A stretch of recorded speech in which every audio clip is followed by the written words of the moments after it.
It is 15 after the hour. Good afternoon. You're up next. Yes, good afternoon. Yes. How are you this afternoon? I am very well. I am very well, thank you. Thank you. Yes. It's very nice to speak with you, gentleperson. I have been a fan of your show for, I would say, about 2 months. I came across it by accident, and I have to compliment you on the scope and realm of the topics that you cover. My question to you is, in the search for the weapons of mass destruction, that there is a use of primates in the field where they are looking for these weapons out in Iraq.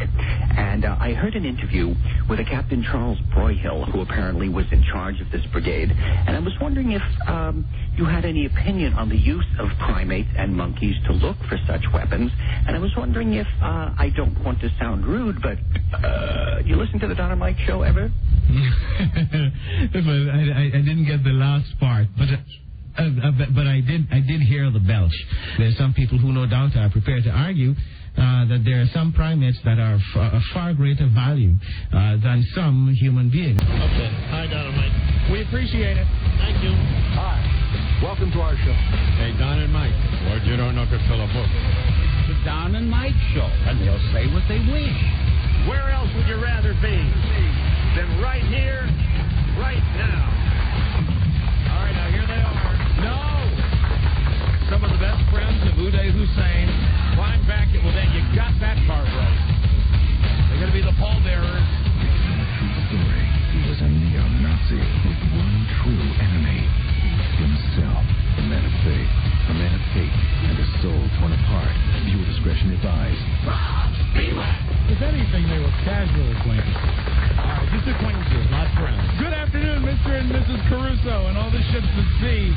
Hey, they got Ross Valerie through his China detox.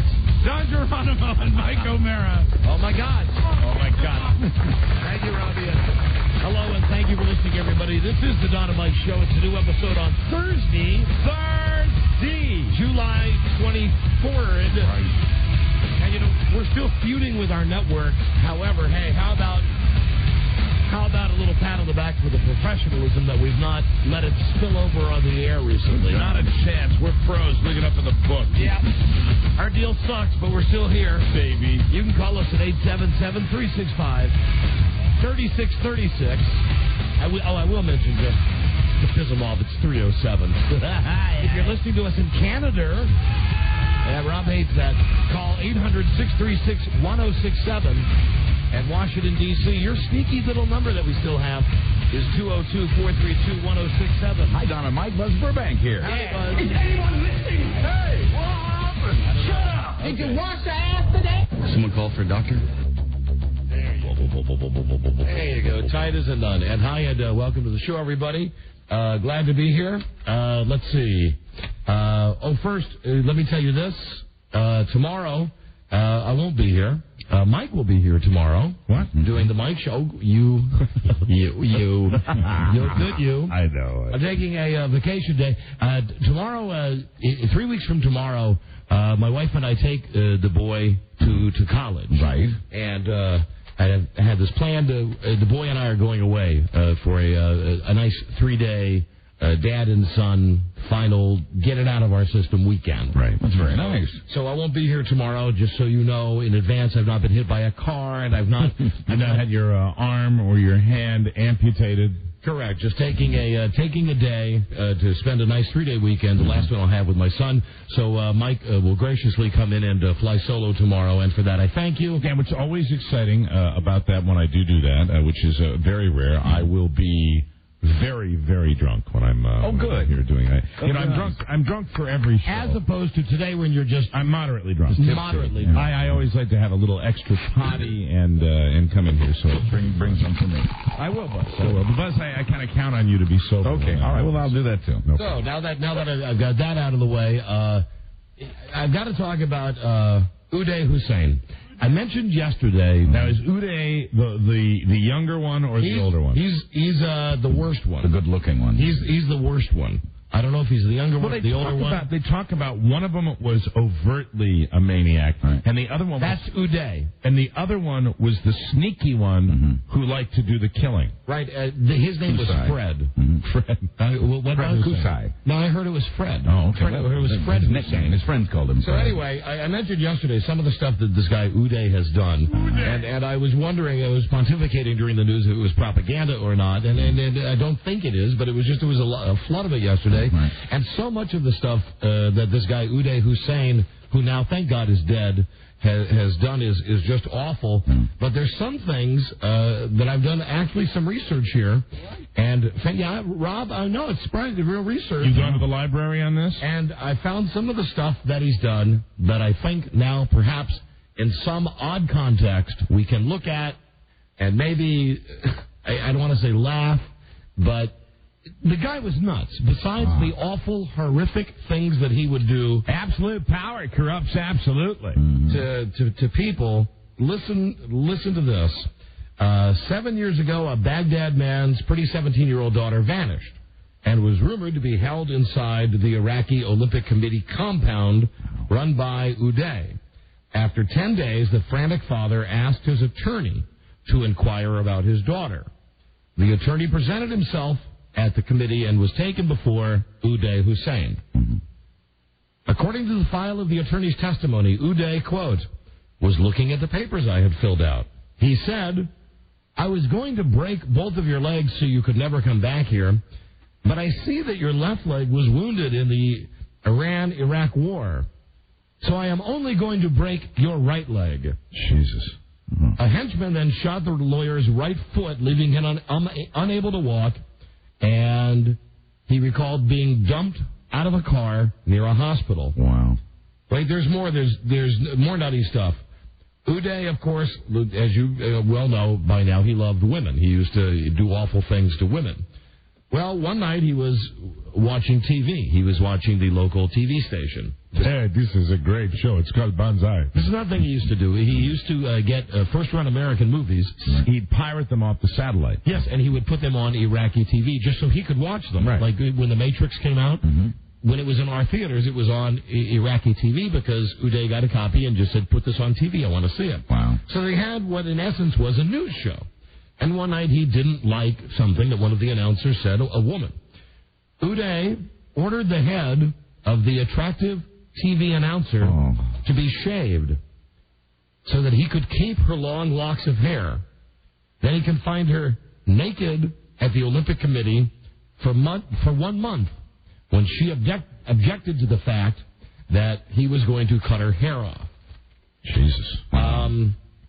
Let me see. Uday. Everybody's talking now, right? Now that these guys are dead. Yeah, the stories are coming out. Yeah, this is from Middle East Quarterly now. Uday, I'm not going to get to all the stuff about the murders and the countless tortures. When one woman complained about the abuse, Uday had her stripped naked, covered in honey, and killed by 3 starving Dobermans. Oh, my God. Now, on another occasion, Uday killed a guy named Mohammed Gorali in a very brutal manner. A friend of his had the nerve to say something to Uday. Uday then forced 3 bottles of gin down his throat by consciously beating him. The guy passed out. While he was beating him, the guy passed out. Right. Uday then ordered that the guy be put on a merry-go-round at an amusement park. So he forces 3 bottles of gin down the guy's throat, beats him senseless, and then says, now, tie him through the horse at the merry-go-round. And he just had the guy go round and round on a merry-go-round. Until he died? Yeah. Can you even imagine an Iraqi merry-go-round, an Iraqi amusement park? This is a bad amusement park. No, I can't, Rob. It's very simple. It's camels instead of horses. From ESPN. He used to do stuff to athletes. He used to beat them with iron. I'm not going to get on about the awful stuff. Beat them if they didn't do well enough in the competitions. One time, Uday stopped by a player's jail cell and urinated on the man's badge soccer game. Wow.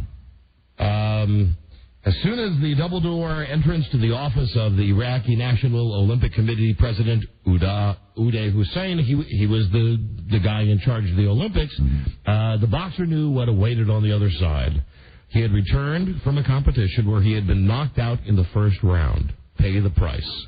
Inside the marble, yellow and blue office, Uday paced the floor, waving his expensive Cuban cigar and glaring at the floor-to-ceiling windows overlooking Baghdad. He was yelling about how Iraq should not be embarrassed by his athletes. Sitting behind a wood desk, beneath an oversized portrait of himself, Uday said, "In any sport you can win or lose. I told you don't come home if you don't win." He then had some of his henchmen tie this boxer to a chair.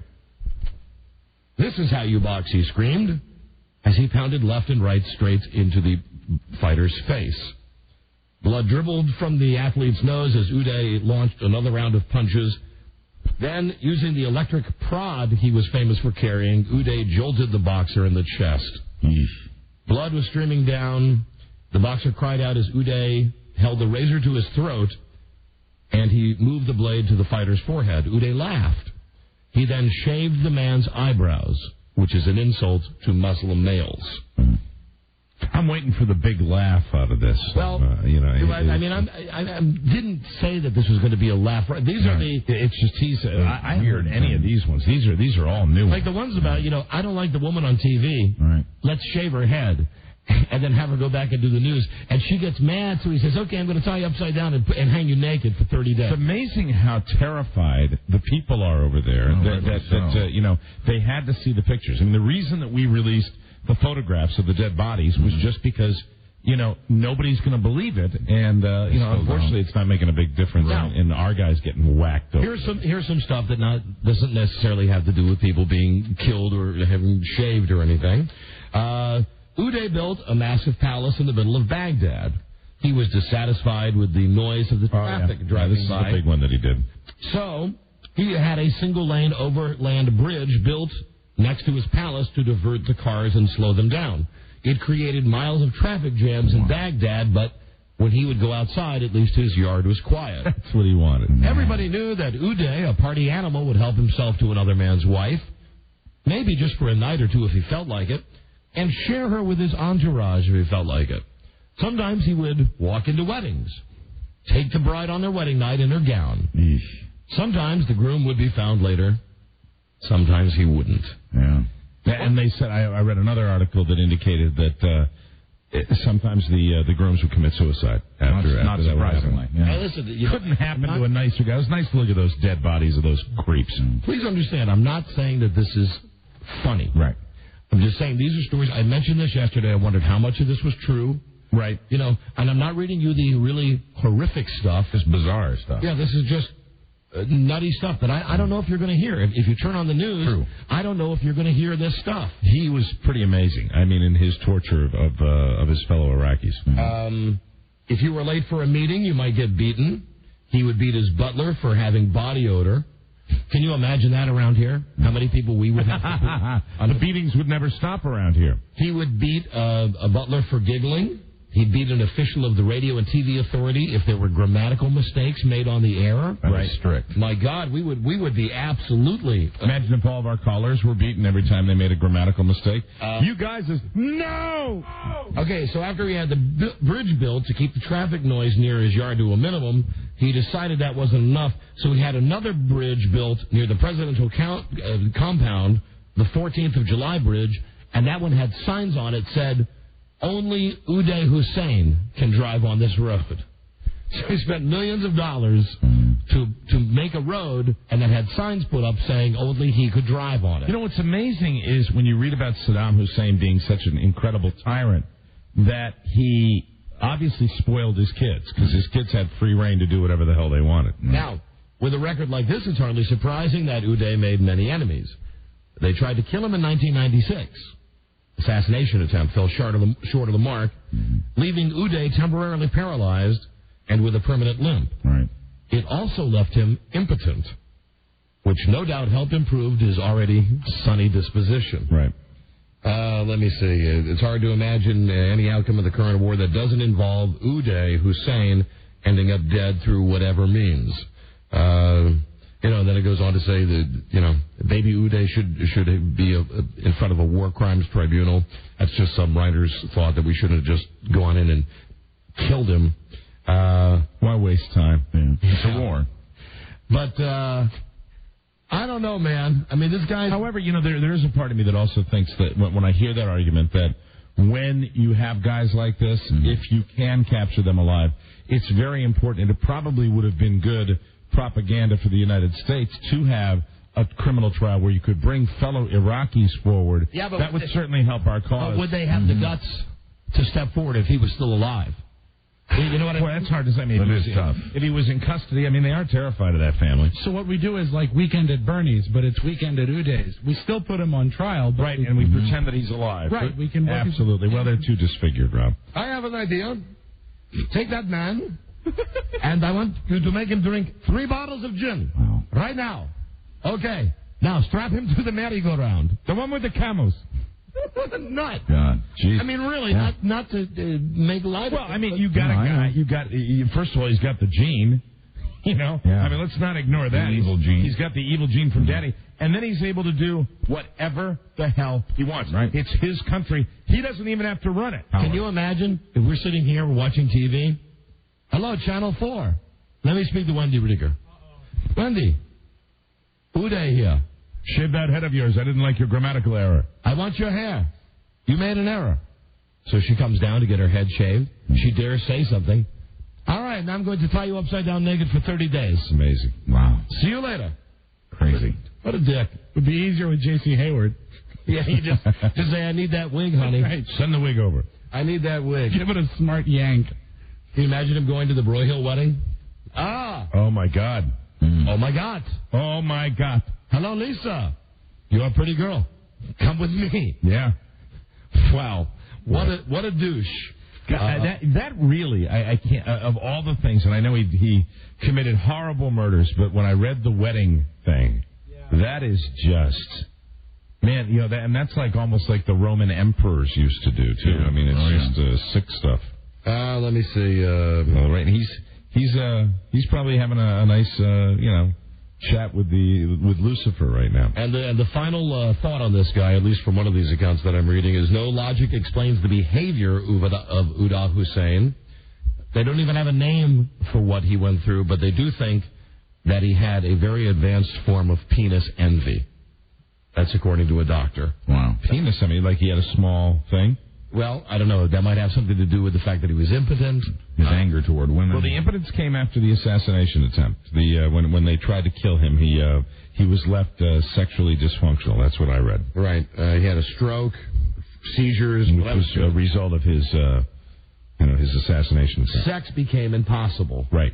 Let me see. That's why he would just drug women and try to make them, and just beat them. I guess he drugged them and beat them. Oh, okay, one more here. This has nothing to do with hurting anybody. But again, just not a sign of just why we should be so glad this guy is dead. In elementary school, every week there would be a ceremony to honor the best student of the week. I remember this one. Guess who won every week? Oh, my God. For his entire time in elementary school. Our student of the week this year is, this week, but also this year, and the last 6 years, Uday Hussein. In high school, it was not unusual for Uday to show up at his dad's alma mater wearing a bayonet and a gun with live ammunition. And once when Uday broke his leg, his entire class had to move to a classroom on a lower floor to accommodate him. This is strangely reminiscent in a twisted way of Elvis Presley in that just totally surrounded and insulated by no one who will challenge him on anything. By sycophants who will let him do anything, and that's how this stuff. All this stuff is, but really, when you've got a guy like that, and it's the human condition. I mean, the guy you're going to challenge the guy, you're going to die. So I mean, it's people say, how could they let him get away with it? They let him get away because he's going to kill you. Thank you. You are a great audience. You are not laughing. I am going to be ordering 3 bottles of gin to be poured down your throat, and you'll be tied to a merry-go-round. That's what I do, man. Thank you very much. This is Uday Hussein. Uday Presley. Uday Presley. I am Uday Presley. Call me if this condition works. But you know what? on a very small, different scale with celebrities in America, it's a similar type of condition. Yeah, they just don't have access to weaponry and immunity when they decide to kill people and perform atrocities.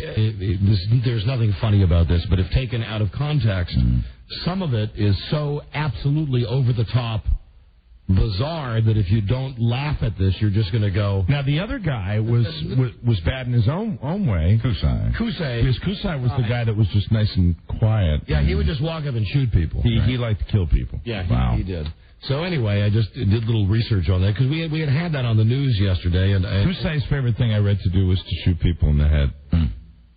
Well, he liked to do an awful lot more than that. But I mean, his thing was that was what got him off, so to speak, if he could get off. So anyway, there you go. Meanwhile, I am going to break both of your legs so you can never come back here.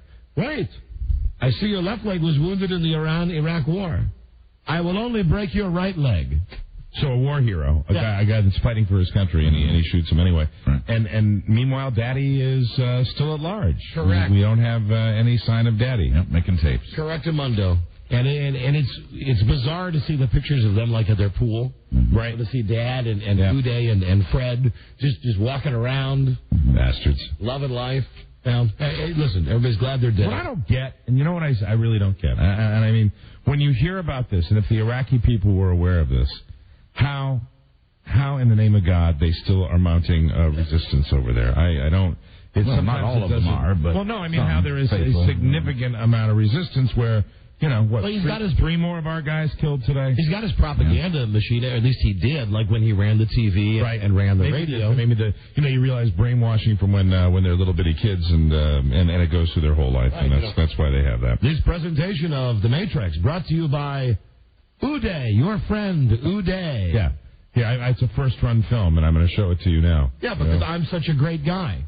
But boy, I feel bad for our guys over there, man. I really do. I mean, that's no end in sight to that crap. Me too. But anyway, that's the story on this guy Uday, and just awful. But like I said, hate me if you will. I don't think it's funny, but if you don't read some of this stuff, like the merry-go-round stuff, or not liking the lady on TV and shaving her head, if you don't look at that and not laugh, but at least go, Jesus Christ, you will go nuts.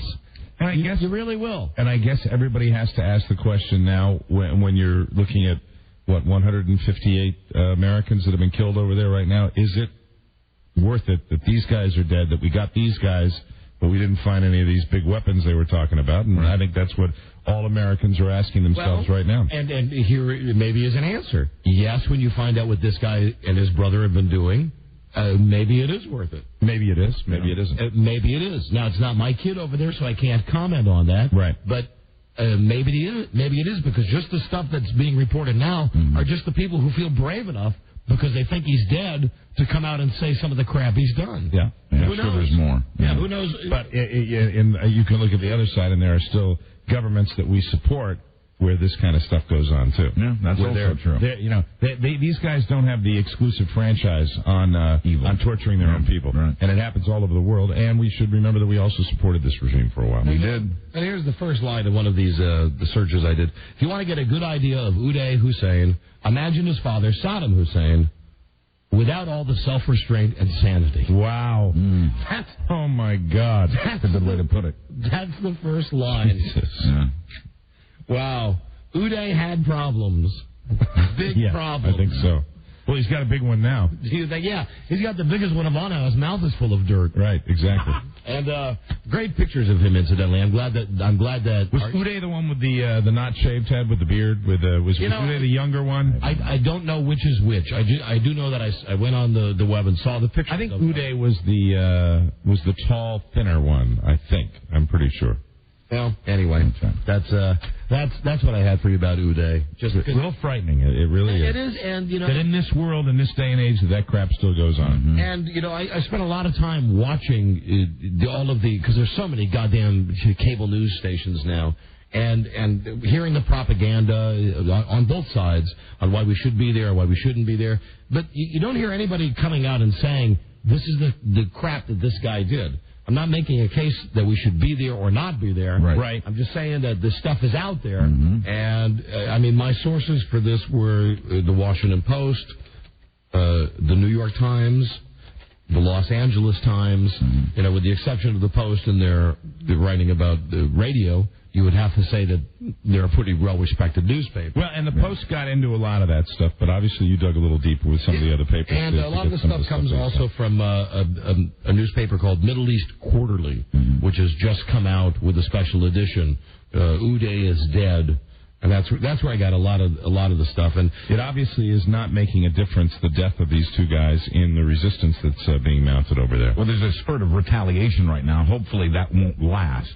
Also, if you want to find out if you're, I don't want to say interested, you're curious, both ESPN and Sports Illustrated, if you go to their websites, they have stuff relating to the athletes who are now speaking out about how they were treated if they didn't do well. Was the Olympic president. Yeah, or even if in some cases if they did do well. Well, they did that in European, in the Soviet Union with some of those countries in the old days too, where not the same thing with torture and shaving heads and beating people, but they would be thrown in gulags, if some of the athletes didn't perform to their family would be be put in under arrest. So anyway, that's Uday, and I just mentioned that because I did a search and read it and was just blown away by it. Like I said, some of it you go, Jesus Christ, and some of it you're sickened by. Maybe you're sickened by all of it, but right, God, there's a part of him, like the part about making the guy drunk and strapping him to the merry-go-round, that would make him a very effective manager at Infinity Broadcasting. Oh God! I really mean it. And could you imagine? With the stuff if you made a grammatical mistake. Do you know when I heard that one about doing the radio show? When I heard that one about him feeding him gin, do you remember that movie, the Guccione movie, Caligula? Oh, dude, yeah, that's what it reminded me of. Remember when the guy's like a little drunk and then he forces wine down? Very Roman emperor like, very absolute power. That's what it was. Right. Hello, Don and Mike show. Hello. Hey. Hi. Hi. Uday is the tall, thin one. He's also the older one. And Usay is the shorter, heavier guy. And he was more, and he's younger, and he was more favored by Saddam and was selected by Saddam to take over after Saddam died. Well, that ain't going to happen now. Right. You got to get a shovel if you want that to happen now. Hey, and wouldn't it be great to take Uday and strap him to a merry-go-round? Just to pay back for maybe that guy's family. Wouldn't that be great? Yeah. Or wouldn't it be great to let that lawyer come out, and even though he's dead, shoot him in his legs? Just shoot him in the legs. Wouldn't it be great to have some kind of payback? Sure, but, I think really the payback has already been accomplished. Yeah, I know. I understand. I'm just... you want to play with the corpse. And but it's I don't think he'd be that satisfied. More like if he's within an inch of his life, then you play with him a little bit. Well, I think even with a dead corpse, you could put it on a Fox Sunday night, right? Run it after The Simpsons and Bonsai, pull a pretty big number. Well, I think of my world history, with Mussolini in the old days, when they strapped him up and threw stuff at the body. I think people got a lot of satisfaction out of that. Yeah. Hello, Don and Mike show. Yeah. Hey, how's it going, guys? Love the show. Thanks. I just want to say that I'm very happy to hear that they are finally dead. Yeah, well, I think we all are, but we got to get the guy that fathered them. Yeah, and I think that when they come back, when our soldiers come back, forget giving Monica Lewinsky a show. Give these guys a show. And I got to mention something. I feel a little propagandized by my own country with this stuff a little bit. Sure. I take everything with a grain of salt. What stories you mean about? Yeah, I do, because the fact is, hey, nothing they want more than to take the heat off this administration right now with what's going on. Well, that's why I did a little more of a search, because I mentioned yesterday I didn't want to appear unpatriotic. I said, but gosh, all of a sudden, we're hearing, now that he's dead, right? We're hearing out of the blue all of these stories, or at least there was a story in the Washington Post yesterday about the atrocities. No, they're making this, they're getting all this stuff out as much as they can because, the way the stories have been going lately, it hasn't been all that good for the administration. Right. Anyway, that's what I had for you about Uday. Hello, Don and Mike show. Yes. Don and Mike. Howdy. Genius. Hi. Hi. I am from Canada. And I'd like to say, Canada loves Rob. Oh, Hey, now, how about now, Rob? You hear that? Now, Rob, now listen. Here is a Canadian friend. Where are you calling from in Canada? In Canada, sir. I am currently staying in Seattle, but I live in Vancouver. In Vancouver. Vancouver. He's not walking to the microphone. He's walking to the sound effect machine. That's all about your country. That's a dysfunctional relationship. Oh, stop it. Rob, I love him. He hates me. Why does he hate me? we love you.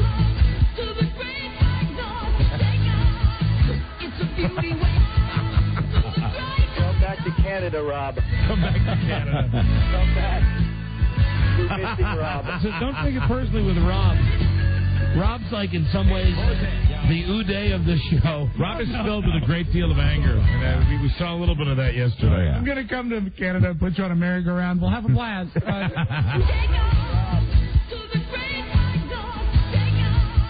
I rented a town car and drove to your fine country 3 or 4 years ago. Yeah, you did. You went up to Niagara Falls. Yeah, and you know what? You've got a better view of the water than we do. I will grant you that because the it falls, was right. That's of course the part that's in America. So you've got gambling and that swell, and you've got a lot of snow, and I'm ready for the war. We're incomplete without I'm ready Rob, for the though. attack. All right, goodbye. See you later. The attack. When we finally annex Canada? Canada. Yeah, when they come over, they'll be sorry. They'll spend some time with Jen and the merry-go-round. They're a fine neighbor, Rob. Hello, Tom and Mike. Fine neighbor to our north. Hello. Yeah, you're there. Don Mike. Right. Hello? Come on. You're on the air. Hey, I was calling to ask you, Don, where is Uday right now? Is he in heaven or hell? Well, now you're going to now we're going to get theological here. But I think you bring up a good question, as It is my opinion that even a guy like, this guy might get an exemption. He might be, because it is my belief. Now, you ask me my opinion, my religious beliefs are that everybody goes to heaven, even the worst guys. But I think on the bottom floor of heaven, you have... you certainly don't have nice accommodations. You have it's much like going into a gutter. And I believe that even though technically it's heaven, Ladies and gentlemen, he is making it up as he goes along. So it's wrong. I have said this before, Mike. I have the gutter part. I'm not. I've never heard you go on this route. Okay, well here's the thing. I've said before that heaven is a high rise, and that a guy like I have heard you say that. That a guy like Hitler is in the basement. Right. That technically, no matter how bad somebody is, God loves your soul, even if you're an awful, awful person. But I do think that there's a hierarchy in heaven, that they say, it's like you go into a nice hotel. Hi, welcome to heaven. Let me check here. Buddy Hackett? Congratulations, you're on the 12th floor. You have a wonderful view of the park, and your minibar will be full. I don't know. I've heard some things about Buddy Hackett since he passed away. Well, still, relatively speaking, but who are we to judge? Uday Hussein? Uday, you're going to love this. You will want to take the stairs to your left and go down 3 flights. There you go. And you're going to find down there, there's Hitler. Yeah, Hitler will be down. Mussolini's down there. Idi Amin's going to be arriving shortly. And even though it's heaven, I do believe that they get some stuff. Rob, I don't think Jeremy's there yet. I think you get like black and white TV. Yeah. But I think it just shows no heat. 3 channels. Yeah. How about no air conditioning? Yeah, no air conditioning. There's no air conditioning and no heat. And you get black and white TV, but like the only show that you get is Baby Bob. Oh my God! So it'd be like hell. Oh my That's God. hell. Yeah. Oh my God. Oh my God. Oh my God. They might occasionally get Full House.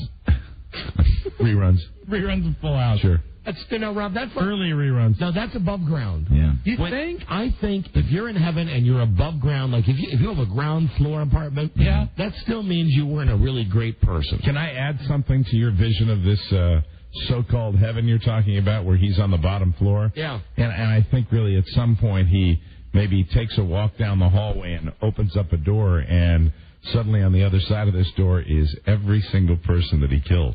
And I don't staring at him. I don't doubt that. No. I don't doubt that part of that. And they took the trip down just to take a look at him and freak him out a little bit. Part of that is, listen, God says, okay, who wants to F with him today? Right. Who wants to F with him today? All of a sudden, okay, hey, look at there. I got A merry-go-round. A vengeful God. Who wants to strap him to the merry-go-round? You know, same thing with Hitler. Hey, look at it. Look what I got here in an oven. All right, who wants to make some Hitler pizza today? Come on in. But, you know, the guy asked my belief. That's my belief. Well, I think I'll understand it easier when you come out in book form and you put your teachings down on paper so I can grasp this somewhat whacked out version of heaven. It's just my belief, and I've said it for a long time. I really mean it. Donism. I think the only people. Donism. Yes. I think the only people that really incur the wrath of God are the people who kill themselves. Mm-hmm. And well, guess what? One of them did. One of them. Did you hear that? No. Well, these guys weren't necessarily killed by our fire. One of them, they said it was apparent that he had died of a self-inflicted gunshot wound. Well, then if that's the case, then you really go not even to the basement, right? Then you go to where the pitchforks are. Yeah, yeah. And everybody has tails. Then you go to the bad place. Yeah. You know, with the guy with the horns coming out of his head. Canada? But that's just me. That's just that's my nutty religious thing. But anyway, so that's the story about Uday. Man, one sick puppy. Yeah. That is family full of them. That is what he's doing. Hello, Don and Mike Show. Hi. Actually, this isn't propaganda. I guess about 3 months ago, they had a huge program on the History Channel that talked about both of these guys. And Uday carried this stick that was fashioned in Germany that had a point on it that he used to walk along and cut flowers off to give girls or women. And he was on board a boat with one of Saddam's friends. And the guy was shooting, and Uday didn't like it, so he stabbed him with his stick and then took his pistol and shot him. And when he got back, Saddam wanted to have him killed, but his mother pleaded his case, so Saddam just put him in prison and had him tortured for a while instead. You mean the son? Yes. Wow. All right, well, thank you for that. And please don't take this the wrong way, but you can't go with, you certainly can't go with any of the sources that I've listed today as being the be-all, end-all. But you sure can't go with the History Channel. To call and say, listen, it's not propaganda because I saw it on the History Channel. And I'm not saying that any of this stuff is propaganda in the way that it's untrue material. It's just the way it's being. Yeah, this is all you're hearing about now, and it's I just hope people remember that this situation's a little effed up as far as I'm concerned. I still think what you do is you take that body. Put it on the merry-go-round. That's the part that fascinated you more than anything else. Well, you know what you do is, and you charge pay-per-view, and you let the money that's raised go to the families who he has killed. Well, the whole combination of you talking about your heaven thing and this is just starting to scare me a little bit. Just starting to frighten me a little bit. People pay $55 to watch out-of-shape Mike Tyson. Yeah, this is true. Beat up people. Right. Who wouldn't want to watch one of the world's all-time worst bad guys being tied to one of those horses on a pole? Camel. Yeah, or a camel, Buzz, yeah. How about this? Mike Tyson ties him to the horse and then hits him as he goes by. Boy, yeah, really winds up too. Yeah. Boom. And also his foot. One last thing I want to mention, and we do have to break. I should mention I made fun of that woman with the History Channel, and I spoke out of turn. There's a shock, because a lot of my information today, I'm just reading now, also comes courtesy of the Game Show Network. So, I'm very, very sorry. Your source for news. Link Martindale. So I got some of it from Lifetime, Television for Women, and and the Oxygen Channel. And TLC. Yeah, of course. Whenever they're not running Trading Places, right, which seems to be the only show that they run now. Mm-hmm. And boy, oh boy, when I do that host of Trading Places, that girl who wears those little midriff. Is this where they take over a house and stuff like that? Yeah, where you have two friends, Paige Davis, two neighbors who live next door to each other, and they say go to the other person's house. Well, my wife loves this show. Rob loves this show. And Frida was always trying to get me to watch it. And I said, here's what I don't get, is that, like, for instance, if you and I said there was a room in your house, and I came in with the Trading Spaces people, and I redid a room in your house, and you redid a room in my house. And many times these rooms are just horrendous. Right. But the people, when they're on camera, they go, Oh, I love the orange cabinets. So they fake it when they see the results of the makeover? Yeah, but here's where my wife sucked me in. She said, you have to, it was a couple of weeks ago, she said, you got to watch the marathon, the Viewer's Choice Marathon. Because on the Viewer's Choice Marathon, and it's obviously what the people really like, they showed every time where the people walked into their house and saw the room with their neighbors standing there, and they said, oh, my God, oh, my God. Oh, my God. What are the ducks doing in here? It's because this looks awful. Oh, and they say that. Yeah. But now it only happens like 1 out of every 10 shows. You know, got to roll the dice, but there has been one, and it's the greatest, when a fat lady cries and runs out of the room. Oh, really? It is just too But see, Rob, I said this to TLC, that if they have a Viewer's Choice weekend where you go on the web and you pick the episodes you want the best, the 10 episodes that viewers wanted to see, every one of them was where the people didn't like what the other people did to their house. When they're selecting the people to trade places, do they make an effort to find people with totally different taste? I think it's random. I really do. Like, I mean, you want to find the lady who puts plastic slip covers on her furniture and trade places with the Kurt Cobain guy down the street. What happens is oftentimes they have similar tastes because they're like friends and neighbors. Oh, see, that's the red. But they follow the designer, and the designers can be nutty. There's one fat guy, and that is he swears he's not just gay. The guy with is a great beard? Yeah, Frank. And he's very what's the word? Very gay. Yeah, that's it. The thing that I find about the people is that the houses they go to, they might as well be in trailers. All of the houses are just like awful. Well, it's a cost-effective thing, smaller rooms. Crap, but you know, listen, you want to talk about being gay? Yeah, I am queer for that show because tell them how queer you are with the shirts. I got my friend Brad got me a Trading Spaces shirt for Christmas. That is very gay, Rob. Now, I've not worn it. Congratulations. Thank you. Oh, you have not worn it? I have not worn it, but I have it. Wear it to the show someday. Someday I will very for your good. grand enjoyment. But, I do keep my fingers crossed for things to go bad during the reveal, as they call it. But the host is Paige Davis. The reveal. And she is... I love it when they come up with jargon. The reveal. And she is just a piece of ass. Unbelievable. They did one promo once when they were in Las Vegas, and she was dressed as a showgirl. Oh, yeah. Yeah. That was a big weekend for Trading Places. Spaces. What? Spaces. Oh, Trading Spaces. Excuse me. I'm sorry, Robert. You have to watch more manly programming, like I TiVo'd that I'm going to watch tonight. What's that? World's Worst Street Fights 1. What channel? It's a pay-per-view. and I started it and I had to leave, but it was coming on and I TiVo'd it. Then you missed the high-def tour of Graceland. I just caught the very beginning when they were showing the rock concert. Thank you, Charlie. Outside the rock concert. We got a break.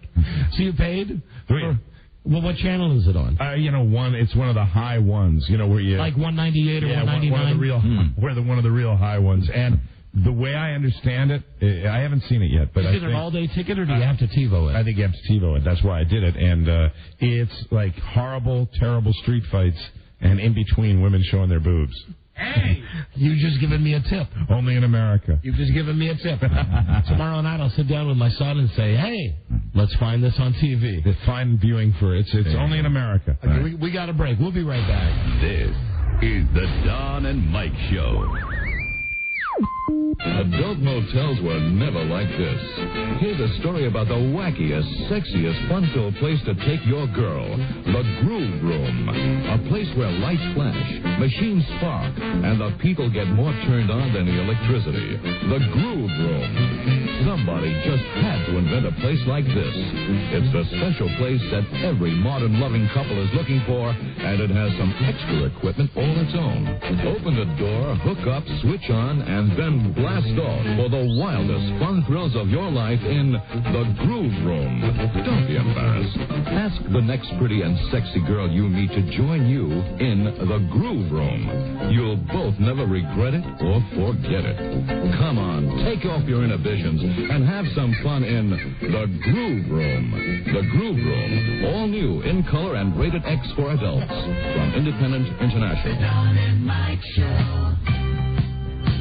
They are old and pathetic. Don Geronimo and Mike O'Mara. Thank you. Guilty and guilty. Jim Skin's on the phone. Good. Give me 1 minute to tell you something funny about the Journey concert last night. I didn't attend because Bart was not feeling well. But Charlie and Lisa went. They went to the show. Yeah. And they said Ross Valerie, who was on the show yesterday, the word best used to describe him was bored. He did a lot of the show with his back to the audience. Wow. Really? But the funny thing was that it was the concert was sponsored by the failing classic rock station. Yes. Aero 90, whatever it is, 94. Hi. And it was Surf's birthday. Oh. Now, Surf is an aged disc jockey who we are really very fond of. Yeah. Very fond of Surf. Always have been. Great guy. A guy who, back in the day, I mean, really, when they had such a thing as progressive radio, Surf did it. He was the man. Sure did. And now he's, unfortunately, he's stuck playing, Foghat and all that stuff that they play, the same 20 records they play over and over. So it's Surf's birthday. The thing about Surf, too, is Surf for years and years and years and years and years has sounded the same way. I mean, you turn on Surf and it's like a flashback. It's amazing. So he's a legend. He'll be the first to tell you, second person to play Bruce Springsteen on the radio. There you go. That's his claim to fame. Right. So he, they say when they get there last night, we have a surprise. Hi. It's Surf's birthday. And the morning guy, the hair plug guy, I guess everybody on the station has hair plugs. Wired. Mark Kessler. Mark Kessler. He comes out. Mark Kessler, also a friend of this show. Yeah. He comes out and he has a birthday cake. And the first thing I said to Charlie, I said, well, my God, did the fire marshal shut down the concert? Because I've got to think there's got to be at least 70 candles on this thing. Well, apparently, as he's walking out on stage with this cake, to surprise disc jockey Surf at the Journey concert, he gets about halfway, and anybody who was there, I guess, saw this, halfway on stage, and he starts to lose this cake, and Charlie's describing it. It's left and it's right, and then it starts to drip, and this big gigantic cake ends up all over the morning disc jockey's leg. Oh my God! Immediately, all of the roadies for Styx start flipping out and coming out, and they're trying to have the happy birthday thing for the disc jockey Surf. But what was Kessler? I don't know if a little wobbly, maybe. I don't know. All I know is that I need a little something to steady my nerves. I don't understand this. It's the cake is slipping here, sir. Listen, remind me when we get done with Jim's. Oh my God! So he dropped the cake? Yeah, and then according to Charlie, the roadies for Styx were out there pushing them out of the way, trying to clean up and mop up the stage. Oh my God! Oh my God! Oh my God! That was a real oh my God! Oh my God! But remind me, we'll call Charlie in. I think I've told it pretty much, but I'm sure he knows even more details. Well, it's that time. He wasn't with us last week because he was on another one of his important. Yes. He's got so many projects going. Yeah, he's the Skinmeister. We're lucky to get him on when we get him on from the world's best website, www.mrskin.com. Jim McBride, known to most of you as Mr. Skin. We just call him Jimmy Skin. Well, here he is now. Hey, Jim. Hello? Hey, Jim. Oh, this is John. Hold on, John. Hold on. Well, it said Jim Skin on line 1, and he's not there. Maybe he got thrown off when I was discussing... Oh, is he on line 1 here? Yeah. Oh, Jim. Hey, Dynamite. There he is, Mr. Skin. My fault. Wrong phone bank. Jim, thank you for waiting during that. Hey, no problem. During that talk about Journey. And I have to thank Mr. Skin because yesterday on the show we were discussing at one point CSI Miami and Emily. I think it's Emily Proctor. Right. Yeah. And immediately it was Joe went to MrSkin.com. Joe gets to MrSkin.com. I mean, you're such a source when we talk about hotties on the show. It's great. We purposely waited until today to tell you this, and the picture came in, and normally I would keep a picture and wait for Mike's reaction. Right. But I said, you got to see it next. We were just talking about what an incredible she is phenomenal. Piece of ass she is. And if you go to MrSkin.com, there she is with her hair down and oh my God, really big, pretty breasts. So hot. You like her, Jim? Yep, big fan. I actually, she was actually on the West Wing. That's when I first kind of knew about her. I actually knew about her from Breastmen, but at the time she really wasn't a TV babe. And she was in that David Schwimmer thing? Yeah, That's where the picture's from, right? Yeah, the picture's from Breastmen, a 1997 movie. I did not know that. I just looked at the picture. I didn't even bother to see where it came from. She is, of all the CSI girls, of both of the shows... No, she's number one. She's the hottest, right?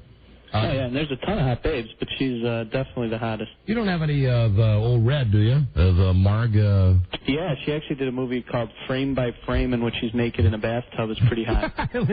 Bam. Off the top of his head, he's got the Rolodex working. All right, well, Jim, listen, that's what we had. Now, I know in the theaters that I know there's Bad Boys 2, which is rated R, maybe for violence. I'm hoping there's some nudity in there. Yeah, actually, there is... some nudity in Bad Boys 2. Problem is the character who gets naked's name is Female Corpse. That's a little tough, yeah. Well, hey, Buzz, there's one for you. Look it up. Buzz loves his necrophilia. Yeah, there is actually nudity in that, but it's an unknown actress whose character name is Female Corpse. So, that's yeah. But that's right. But the big hitting theaters tomorrow is Tomb Raider, and Tomb Raider: The Cradle of Life, which is Angelina Jolie playing Lara Croft, who is searching for Pandora's box, and the problem is this is the only box you see is Pandora's box. And I got to say, I'll give Angelina Jolie a pass because I don't get mad when she comes out of the movie and doesn't have nudity, because she just has such a skintastic career already that you got to cut her some slack. I mean, she can occasionally do a PG-13 movie every once in a while. So, and I got to say, she looks great in the first 15 minutes. You see her in a black bikini. Her body's just so tight. I think back on is it Gia or Gia, whatever that is. That is if you will look at the photo that has been selected from MrSkin.com, there is Angelina Jolie. Looks like she's got a couple more pounds on her. Yeah, I mean, that was when she was younger. She wasn't as well known and probably didn't have as good of personal trainers as she does now. But I love the look today, and I love the look from Gia. And that's the reason I included that picture is, she's been naked in a ton of movies. Mojave Moon, I love. Foxfire, Original Sin, the sex scene with Antonio Banderas. But to me, the best number one movie for Angelina Jolie nudity is Gia, no question about it. Gia, yeah. Yeah, she looks great, so I included that. My only critique would be her boobs look a little droopy in this picture. But, that's... You're a perfectionist. That is a small complaint. Yeah. So, now, does she show bush in this? She's also, I think, in this scene, she's supposed to look a little strung out, too. If I'm not mistaken. She plays a heroin addict. Actually, she doesn't show bush in that movie, but she shows tons of buns and breasts and has lesbo, sex, and, it's just outstanding. All right, great. So that's Angelina Jolie. She's not naked in Lara Croft, but go to Mr. Skin and she is. And also, just so you guys know, no nudity in Seabiscuit. I know you were dying to get... Not even the horse, Jim? Yeah, there's some horse action. But, horse action. Yeah, but no nudity in Seabiscuit, but, as usual, DVDs chock full. Now, you guys will appreciate this first one. There's a movie out called Avante. It's a 1973 movie, which is being released on DVD for the first time, and it's at the new release section of your favorite video store. Now, what year did that movie come out? 1973 is when it came out in theaters. Now, it's out on DVD. You know what? I'm really embarrassed. I snuck into that. Did you really? I snuck into that. Well, it had tons movie. of nudity, and it did. It was incredible. Yeah, it was great. Now, I'm a big fan of that too, but I didn't see it in the theater. I saw it on cable in the early '80s, and I just fell in love. I was a little boy sneaking into the theater. Yeah, that's great stuff. Well, it stars Jack Lemmon and Juliette Mills. Now, is this the lady from Nanny and the Professor? You got it. I was just going to say, if you do not know who Juliette Mills is, she was Nanny on the television show Nanny and the Professor. Now, back when I was a kid, it went Brady Bunch, Partridge Family, Nanny and the Professor, back to back to back. Right, Friday nights. Yeah, Friday nights, exactly, on ABC. And it was kind of cool because after that show ended, she does this movie with Jack Lemmon, and she goes for a skinny dip. This happens about an hour and 23 minutes into the flick, and goes for a skinny dip, and you get a great look at Nanny's nanas. So it's really nice stuff. Nice really knockers. Sweet, God. Oh, boy. Wow. Brings back a lot of memories. Well, hey, now, Jim, that's a good pull. That's a good pull for anybody who's old enough to remember the TV show Nanny and the Professor. There's Nanny's boobs. Yeah. Juliette And Mills. Right, and the movie's called Avante. You could check it out on DVD, and then, of course, we have the pics and clips at the site. But the next movie, now, these next two are nuts. This is just crazy this week. Okay. There is a movie called Ken Park, and I want to stress right now, it is not out on DVD in the U.S. yet. It is played at film festivals.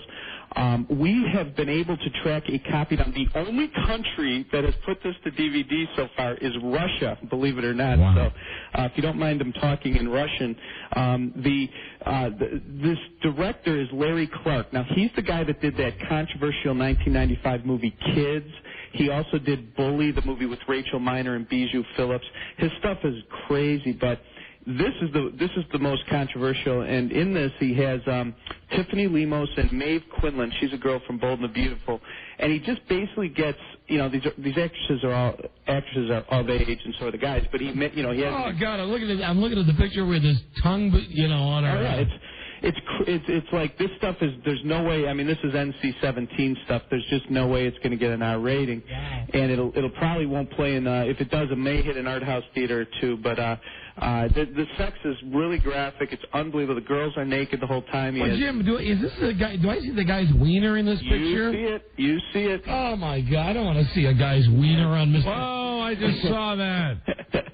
Well, like I said, it's very authentic nudity. Ken Park is outstanding, and luckily we were able to track a DVD down to this. Now, I don't know when this is going to be out, but there's been a lot of talk. The film festival circuit was buzzing when this was out. It caused a lot of controversy, but be on the lookout for it. It's called Ken Park. Larry Clark, the guy that did Kids and Bully. And now this actress who's on the Bold and the Beautiful, what's her name? Maeve Quinlan. She's a blonde, super hot. And she's the one. He's eating at the Y. Yeah. And she's the meal. Yeah, Okay. Exactly. Wow. It's pretty nutty stuff. So. Man, that young man's getting a lot of action in this movie. Yeah, it is. Right. That's the same guy that's with the Korean girl. Jesus. You get it. There's a lot of swapping, a lot of menage action. It's good stuff. Jim, I love your site. It's the best, but just let's try to keep it wiener free. I'm sorry. I was very sloppy. I should have edited out the wiener. My bad. All right, then we got one. Look at this, Chloe Hunter. Well, this is a movie new. It came out yesterday. We have the pics on the site today, blowing people away. This movie's called Spun. Now, it's real controversial. God. Wow. It set the record for most cuts, edits in a movie. It's very much like Requiem for a Dream. Not as good a movie, but just as many like crazy camera cuts and edits and stuff. Now, Brittany Murphy's in it. She's the girl from Don't Say a Word and 8 Mile. She has a scene where she's dancing in a bikini on stage as a stripper. She does not strip. It's very hot. But Jim, was she also in that movie with Ashton Kutcher that Just Married? Is that the girl I'm thinking of? Exactly. Hey, exactly. What's wrong with her? As I'm looking at the picture of her on the bed. Oh no! You're talking about Chloe Hunter. Yeah, well, actually, what's wrong with her? I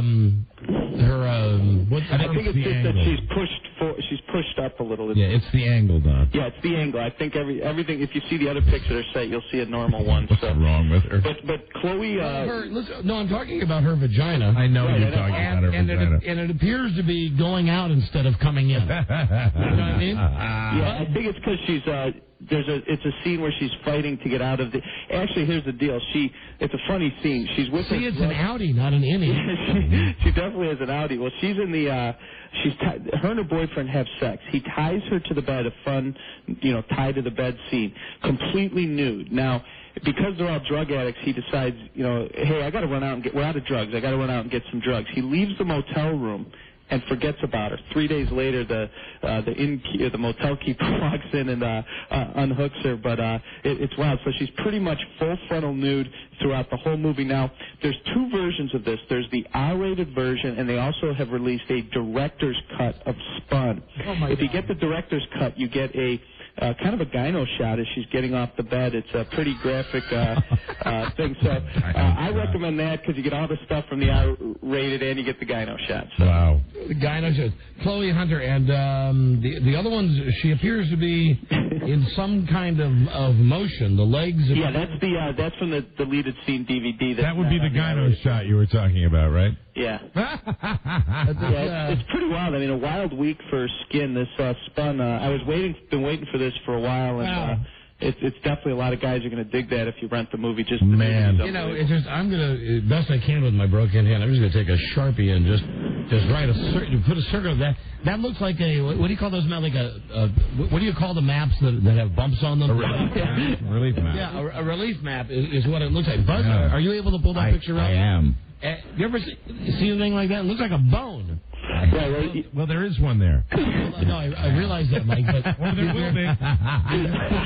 You very rarely see it. Right. I think she's struggling maybe, and it's the angle, Don. And I think also the picture has been a little bit compressed, yes, left absolutely. to right, to make it a little more. Sure. It looks, I like them to, let me just say, I like them to look boneless. But not goodness. Well, I'm sorry about that one picture from Ken Park that had bone in it. So. So listen, his site is simply the greatest site. Wow, every week, man, that we've ever seen. It's www.mrskin.com, and the highlight this week, I would have to say, well, it's a nice shot of Angelina Jolie. I've never seen her naked. I've never searched her out on your. Have you ever seen that movie? When she plays the model? It's a must see. Yep. But this Chloe Hunter thing, in an odd way, has really intrigued me. Yes. Fascinating. Oh, you have about 20 pictures. You got to see the whole deck there. Yeah. All right, you'll get it all on MrSkin.com. All right, you entrepreneur, we'll see you next week. Okay, talk to you next week. All right, bye-bye. There he is, everybody. Jim McBride. Mm-hmm. It's all in a day's work for him. Yeah. Known to many of you as Mr. Skin. Yeah, there we go. Here they are. He's funny sometimes. Yeah, there you go. That is, you know what that is? That's a funny cunny. That's a funny. And I'll still take the Angelina Jolie any day of the week. Yeah. I don't know. Was that pre or post Billy Bob? Pre-Billy Bob. Yeah, that I might also. Hello, Don and Mike. Hey, Don and Mike. Hey. Big fan. In college, I went out with Emily Proctor for a couple dates. Oh, my God. Wow. Where did you go to college? East Carolina. She's a Southern girl, right? Did you get anywhere with her? Petting. Wow. Under the bra, under the shirt? Oh, yeah. Did you get the shirt off? To the bra. Only 2 dates? Correct. And only down to the bra? That's all I could get. And why did the relationship end? It really didn't hit it off. Did she pet you? No. Was there good kissing? Yes. Very good kisser. What do you think now if you see CSI Miami? Did she look as good then as she does now? Oh, she's always been an absolute knockout. Was she like the campus hottie? No, actually, ECU was kind of known for the hotties, and she was just kind of par for course. Yeah, there's Southern universities, man. Par for the course. All right, thank you, my friend. I don't want to scare you or anything like that. No, listen, there are relations going on at Clemson University. You've been down to Clemson, and I ask you, I mean, when you were down there and checking out the campus, I mean, you probably verify something about those Southern schools. Not only, they had that list that they come out with every year of the biggest party schools in America. Right. And like Clemson's very proud of the fact that they're like the number 3 party school or number 2 party school. I've always heard that the best college in the United States is Arizona State University. Arizona State University is supposed to have the hottest party and hottest women. Well, I think the University of Miami is number 1 on almost everybody's list. Yeah, USC probably has some hotties. And I think Wisconsin. Now, I've not. Not Wisconsin. I don't think Wisconsin.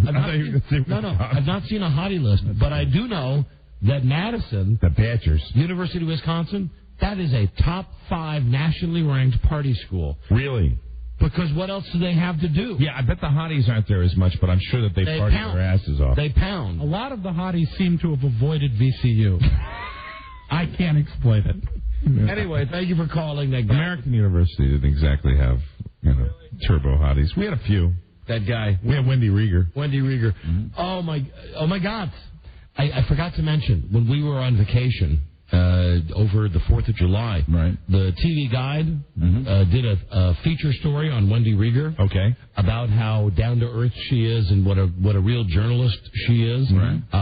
But I couldn't help noticing that while the entire story was focused on how down-to-earth she is and how she's not into the way that she looks, and she resents being called a news babe or a news hottie, that's too bad. that the photo that she selected for them to run on the cover was something that might have come right out of Glamour Shot. Yeah. I mean, all of the bumps on her face were erased. There was that thing where they lighten the skin, and it was just it was a contradiction that In the story, she said, I resent the fact that I'm a news hottie. I do my own makeup. I'm here because I'm a strong journalist. It has nothing to do with my looks. Everything she said could not be true or not. You have always had the steaming undies. And you have always attacked the poor women for, like a woman who was in television news would put out the ugliest a picture of her getting up in the morning. I mean, they all have those headshots. Yeah. You know where the misuse of the word news babe occurred? In that website we both like, DCR TV. I think he referred to who is the lady that married Alan Greenspan? He called her a news babe, and I forgot the name of her, and now it's killing my theory because Susan Kidd? No, not Susan Kidd. J.C. Hayward. Hi, Joe. Andrea Mitchell. Andrea Mitchell. Andrea Mitchell is a crater face. My God, you ever see her in an early morning shot on the Today Show? Exactly. Why can't you embrace Wendy Reed? I don't know why. I really. Why can't you embrace her like I have? Because really, I don't think she's. If I want to rate the pieces of ass on television in D.C., I would say the number one piece of ass is Tracy Neal on Channel 5. Yeah. Then who's Amy Roadblock? Amy Roadblock. Amy, I know her name is Robach, but Amy Roadblock. She might be leaving Washington. Oh, no. Would be second. Well, why not? She's a perfect candidate. She's just as dumb as a box of rocks and beautiful. Yeah. I mean, let's face it. She used to be the girl in Sky Fox, okay? So how do you make the leap from being in the helicopter saying that the beltway is backed up to all of a sudden being the anchor? You know how? You gotta be hot. Big-breasted. I would see her going to L.A. or to New York City. That's where I think she's. And then I think maybe Susan Roberts from Channel 7 I would have third. Single. And that's right, available, Mike. Right. And then I guess Wendy Rieger maybe fourth. And that's good. And I think I'm being objective now. Right, Rob, you are correct. The most beautiful woman on Washington television is Will Thomas from Channel 5. She is absolutely beautiful. A news babe. Wilma Thomas. Where do you put Barbara Harrison? Any position. I'll be right back. This is the Don and Mike Show. Can I get you something? Some mofo butter laying me to the bone, jacking me up. Tight me. I'm sorry, I don't understand. Cuddy say can't hang. Oh, stewardess, I speak jive. Oh, good. He said that he's in great pain and he wants to know if you can help him. All right, would you tell him to just relax and I'll be back as soon as I can with some medicine. Just hang loose, blood. She's going to catch up on the rebound on the med side. What it is, Big Mama? My mama didn't raise no dummies. I duck a rap.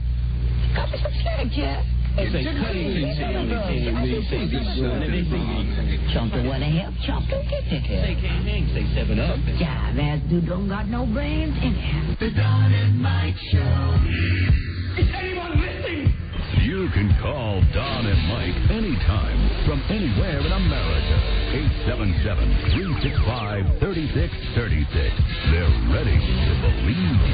I'm glad you enjoy them, sir, but no, I'm afraid they are not real radio personalities.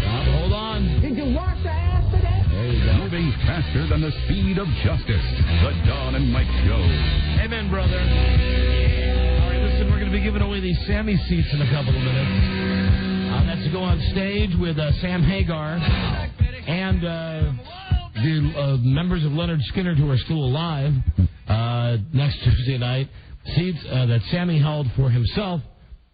Well, now, you believe this copy if you want to. I'm just reading it as it's written. All right, please share it with us. Seats that Sammy held for himself, he's decided to give away to listeners of the Don and Mike Show on air. There you go. Wow. You also get to stand on stage with Sammy in the Cabo Wabo Cafe?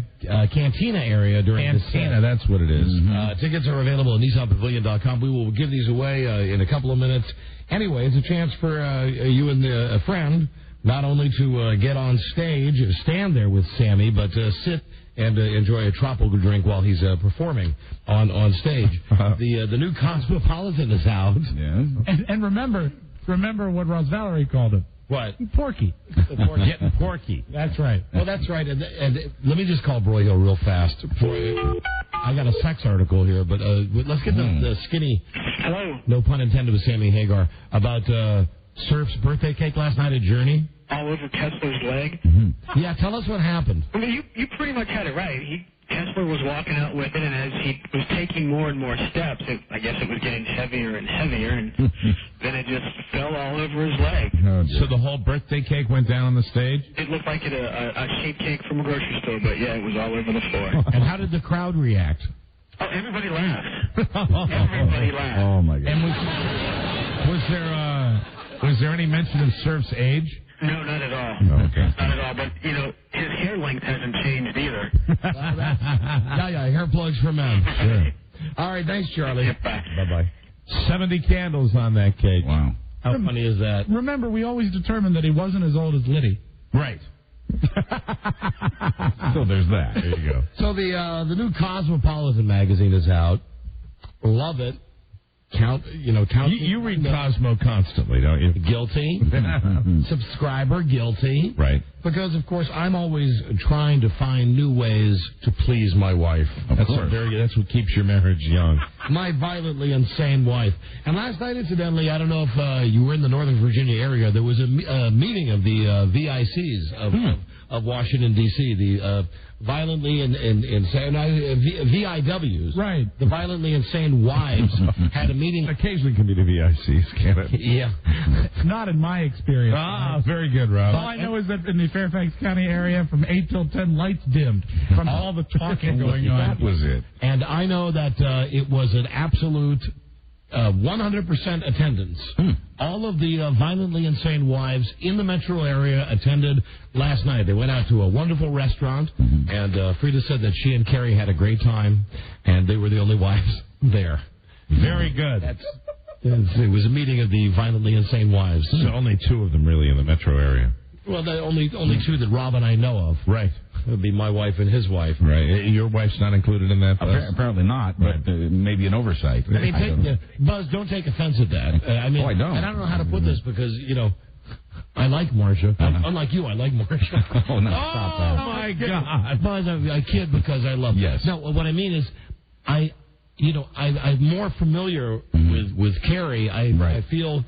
Yes, Rob. Really? Yes. You forget the days at the pool. That's interesting. I've been out there and seen your wife in her bathing suit having a beer at 12 noon out at the pool. And the apple doesn't fall far from the tree with a spew axe. When I come home and Rob and Carrie over there, Carrie's over with the kids in the pool, and it's noon on a weekday, and Carrie's just going to the refrigerator getting her beer. There you go. Now I know why you married Rob. I like that. I like a wife and mother that drinks. Me too. I'm very fond of That's very good. I'm fond of all of them, and I'm very fond of Marcia, and I think that Marcia might be offended if I put her in the violently insane. Marcia's pretty steady. I'll ask her. Marcia is a pretty steady lady. Yeah, I don't think it would shake her, but I'll ask her. Find out. Well, Carrie, I know. No, ask her, and if she throws something at you, you'll know she is. There you go. There's your answer. I know that Carrie, she's married to Rob, so she already knows she's in the violently insane wives club. Yes. Right. And, my wife is violently insane.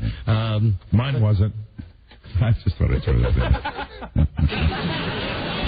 Thank you. But, your wife, Buzz, is Oh, excuse me, let me rephrase that. Mine weren't. Plural. Thank you. Anyway, why don't you call her right now? I mean, you don't have to put her on the air. All right. Call her, pick up your phone, call her. No, not you, Mike. Oh, I'm sorry. I was talking to Buzz. Oh, all right. And who would you have called, Billy or Laura? Laura. I wouldn't know Billy's phone number. I wouldn't know she's in the country. I wouldn't. I know you wouldn't. I really would have Rob? I wouldn't. I don't think Mike's first wife Billy is gone. No, I don't think so. I think. Hello, Marcia. Hi, it's Buzz calling. You're not on the air. Just in the nick of time. But I am, and I've been asked to ask you if you would be offended. There's apparently a club called the Violently Insane Wives Club. That's VIW for Violently Insane Wives Club. And There's only 2 members right apparently they had a meeting last night. There, as far as we know at this point, only 2 members. It would be Carrie and Frida, according to Don and Rob, anyway. And Don didn't know whether you should be included in that or not. So I'm calling to ask you if you'd be offended if you were a member of the Violently Insane Wives Club. See, Buzz is talking to his wife right now on the telephone. Hello? No, come on. Oh, dear. She didn't hang up, Buzz. She's not like Yeah, well, she likes the other members, and so you don't...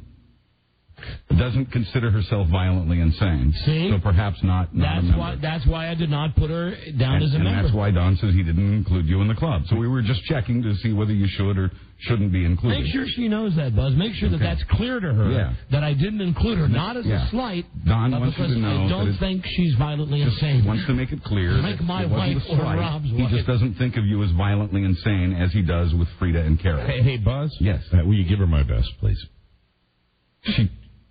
He truly appreciates your confidence. And by the way, Marcia, Mike O'Mara sends his very best. Thank you. And she says, okay. And now my hotline is ringing. Hold on, because this may be sends it back with a big it white might kiss. be, it may be my VIW calling in. Very Hello? good. I'll talk to you later. No, it's not your whatever that is. Oh, here he is, the man I'll be spending the weekend with. What's happening? My cell phone said you missed a call, and I couldn't tell if you were in break because my fuse is still out. Oh, the fuse in your car. Okay. Well, do you need to talk to me privately? No, you called me. Yeah, right. No, I called you about the weekend. Oh, what about the weekend? Ay. Just call me when you get home. Okay. Okay. All right. Love you. Love you too. We're going to have some big fun this weekend, right? Yeah, if I come. What do you mean if you come? I don't know if I'll be feeling up to it. Now, wait a minute. Hold on. This whole thing was predicated on, Bart, the whole thing is predicated on... What did the doctor say? I thought you're feeling good enough to go.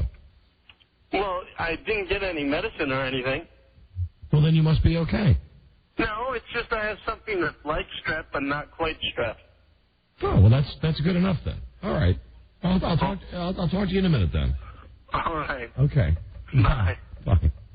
Well, maybe I will be here tomorrow. I don't know. Was my call me tonight and let me know. All right. I'll let you know during the next break. I'll call VIW because I'm sure that she has the true 411 on this. Okay, very good. Or the 911, which is information. 411 is information. Thank you. Yeah. That's information, right? Because the whole thing was he and I had set this up long in advance, and we're going to spend this one last weekend together. Right. You know, because... frankly, we don't see. He didn't sound good, but I mean, I think he sounds better than he did yesterday. Yeah, that was the whole thing. He got up today and said, "Are we still going?" I said, "Yeah." And I said, "If you feel well enough," and he said, "I feel fine to go." You know. And then he changed his tone there. Yeah, well, because he went to the doctor. He wasn't well enough to go to the Journey concert last night. Right. And then he goes to the doctor today, and the doctor doesn't give him any, like, I thought he'd get some antibiotics or something. Right. He didn't get anything. So. Vicodin. Maybe Vicodin. Mm-hmm. Maybe I'll be here tomorrow. I don't know. You know, it's just the boy's leaving in just 3 weeks from tomorrow. We take him to college. He starts college like whatever it is, the 17th or 18th, 19th of August. Wow. Something like that is the first day. And, you know, I've not had a lot of quality time with my boy this summer. He's 18. He's running around with his girlfriend. He's hanging out down at the beach with his pals. Yeah, going places with his friends. Even when we were on vacation for the 4th of July vacation, we really had to absolutely nails on chalkboard to get him to come down to join us to be part of the family festivities for the 4th of July. For the holiday. Right, because this whole thing is, this is my last summer with my friends. And remember, you wouldn't bring his beer back. Oh, that's right. He got very mad. That's The right. beer that he had under the bed. That's right. Under the beds. He got very mad on July 5th when he was leaving. Dad, would you bring my beer back home? No. Beer. No, I won't bring your beer back home. Beer is food. So anyway, I'm sure he'll change his tune, and if not, well then, hey, congratulations. I'll be here. Hello, Don and Mike Show. What's up? Hey, you're on the air. Hey, Don, Mike, buddies. Hey, buddy. Hey, football season's coming up, Donald. Don't I know it, my friend? And the first game is, I think, not this weekend, but next weekend. Oh, man. You got 2 games. You got Green Bay and Kansas City in the Hall of Fame game. Let's not get too crazy, boys. We still have another sport that's right in the middle of its season right now. Let me tell you something right now. The Boston Red Sox are nipping at the New York Yankees' heels. They are hanging in there 2.5. You know what? It has been a long time. That's the key word, Mike, hanging in there. Since football came up, and I was already still into it. You know, usually by this time of the season, when you start talking about your preseason football, the Red Sox are out of it. Key word there, nipping. Nipping, but solidly, if it ended today, solidly in control. Of the wild card. They are nipping. Nipping. Hey, you're not talking about our closer, are you? No, sir. Beyond hey, guys, I just one final word. Thanks for entertaining me every day, and suck me. Suck me. Suck me. All right, thank you. Have a good I like this team. I feel as good in this second half as I felt in quite a long time. Mike, just for the tape, what is today's date? Today's date is July 24th. Mm-hmm. Thank you. But we've been out of it at this point last couple of years. Mm-hmm. No, actually. They're usually like 4 or 5 games of No, actually last year, and I do remember this stuff, they were not out of it. They weren't out of it, but they were on their way to get it. They were only 4 games behind the Yankees, but they were, I think, at least maybe 5 or 6 games ahead of Oakland for the wild card. Wow. Last year, because you had the Oakland, and you had your Seattle, and you had your Anaheim all coming up all at the same time. I'm excited this year. So am I, because you're going to have to go to the titty bar with Tom Gass. This is the best hitting team in baseball this year. And all they have to do is, they've already got this new reliever that they just brought in, and he pitched a scoreless 8th inning last night. You seen today's score? No. Tampa Bay 15, Boston 9. Are you kidding me? No. What inning? That's the final. But the Yankees lost today, too. So. Oh, okay, good. No problem. See, that's the problem. That's the problem with the Red Sox, that when the Yankees go on a tear, the Red Sox. But the problem will be, Buzz. I'm not really looking at the division as much as I'm looking at the wild card. Here's the problem for Mike. I just going to say, follow the Oakland A's. I agree. And Mike knows I'm not a baseball fan, but I check the ballpark, what do you call those, box scores? Right. Yeah. I check them every day. Right. Because I like to see how Oakland's doing. Right. I know. Because I don't think the Yankees will be caught by the Red Sox. Last year you had Oakland, you had California, you had Seattle, you had all those teams that were there.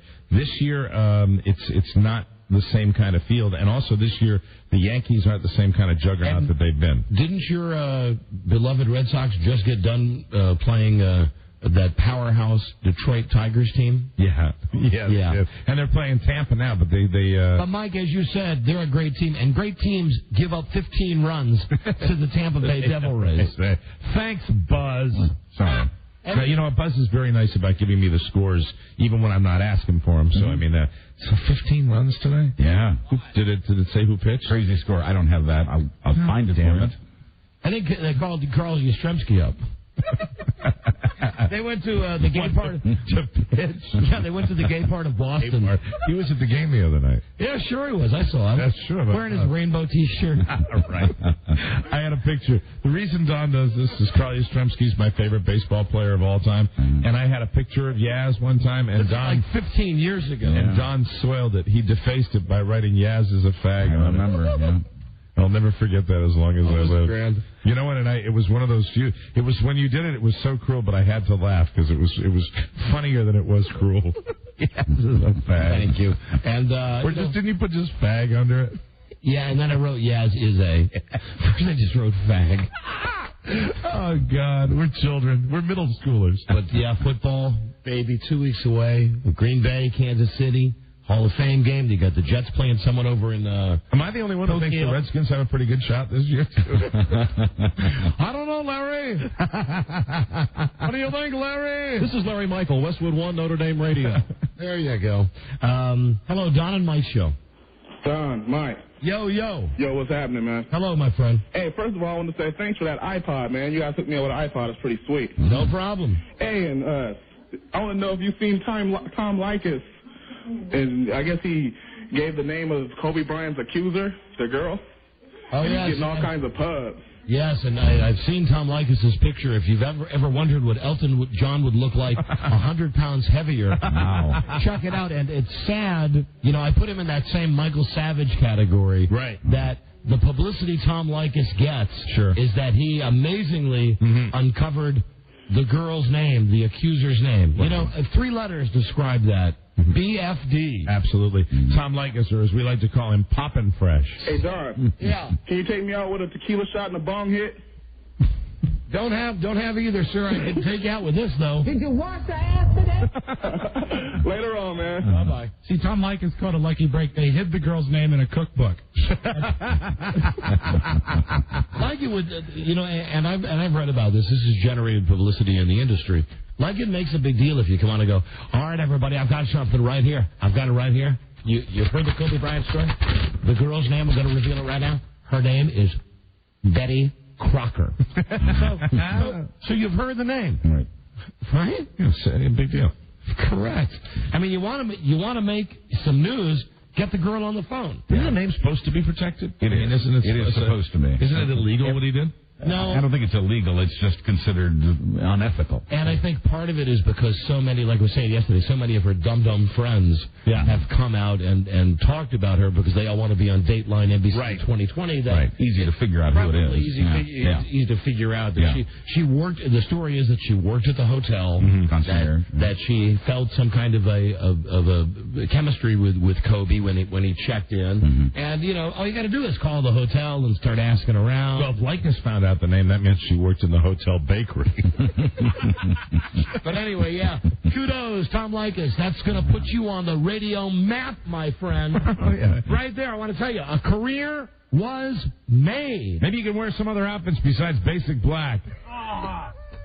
Sweaty, stained, basic black, like you wore that time I saw you in New Orleans. Slimming. We have to stop it, though, Mike, because remember, when we talk about Tom Leykis, he calls the president of Westwood One. Yes, he does. And the president of Westwood One calls us and says,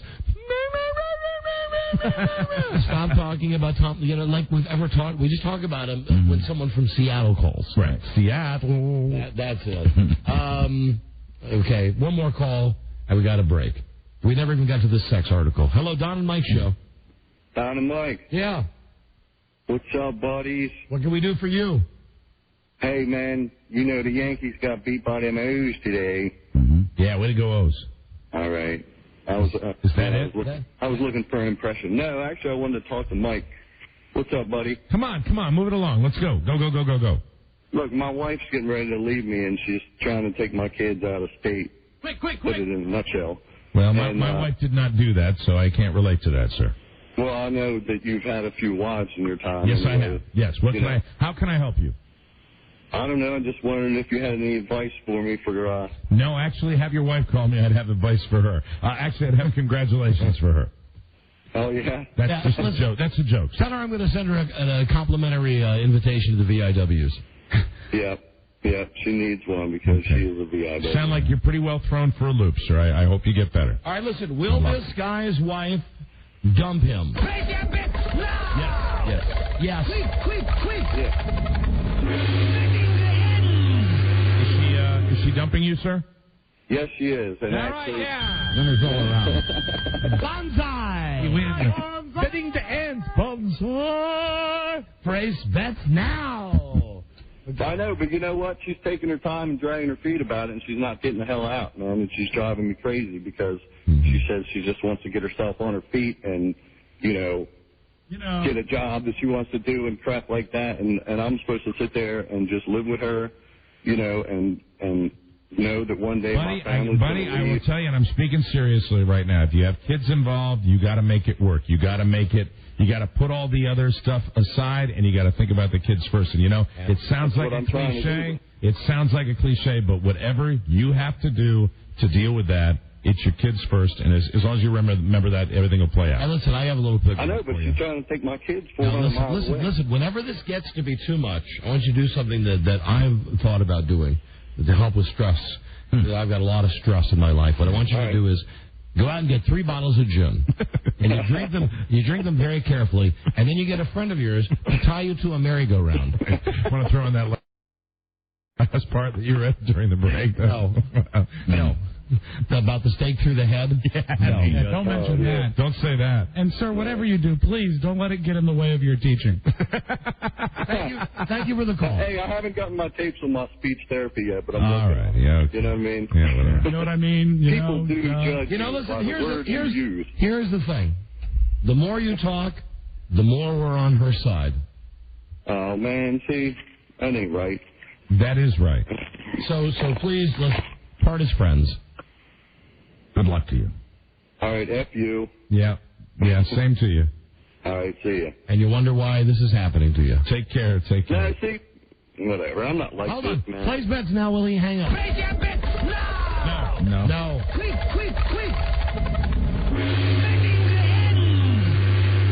Betting to end. Are you still there? All right. I was Well, what is the deal? Are you drunk? Is that what you are today? I had to delete him out because he said a-hole. You can say a-hole. You can't say the word. Are you drinking today? Did you decide to call after you started drinking? No, actually, I got done with buzz and you know. What? Listen, dude. You're loaded, buddy. You're obviously wasted. Let me just speak to you seriously. We do a comedy show. If your wife is leaving you, I'm truly sorry. Mike was right. Do what's right for the kids. But Jesus Christ, call some nut like Dr. Laura. I mean, we're trying to do a comedy show, and you're calling up wanting advice from us? No, actually, I was just hoping you guys could pick me up because you guys make me laugh. No. You're bringing us down. We can't pick I'm you up. sorry, man. I didn't mean to bring you down. You're a total downer, dude. And you're drunk, and you're not admitting it. You're loaded. I'm not drunk. I'm high. You're high. What? Right. Same difference. Hold on. I got somebody who wants to talk to you. Travis. Travis, you're on the air. It says you want to talk to this guy. Hey, Don Mike, how you doing? You're on with this guy. Hey, about that last caller, his girl leaving him. Hey, Right. I'm a single dad, raised my 2 kids. You either tell him to get her the hell out, or he deals with it. All right, sage There's advice. no way about it. Be very helpful. Sage God advice. almighty, what an effing club I live in now. Yeah. Sage I'm in that advice. club. Here's another call for you. Hello. Yeah, hi, this is Greg. How you doing? All right, Greg.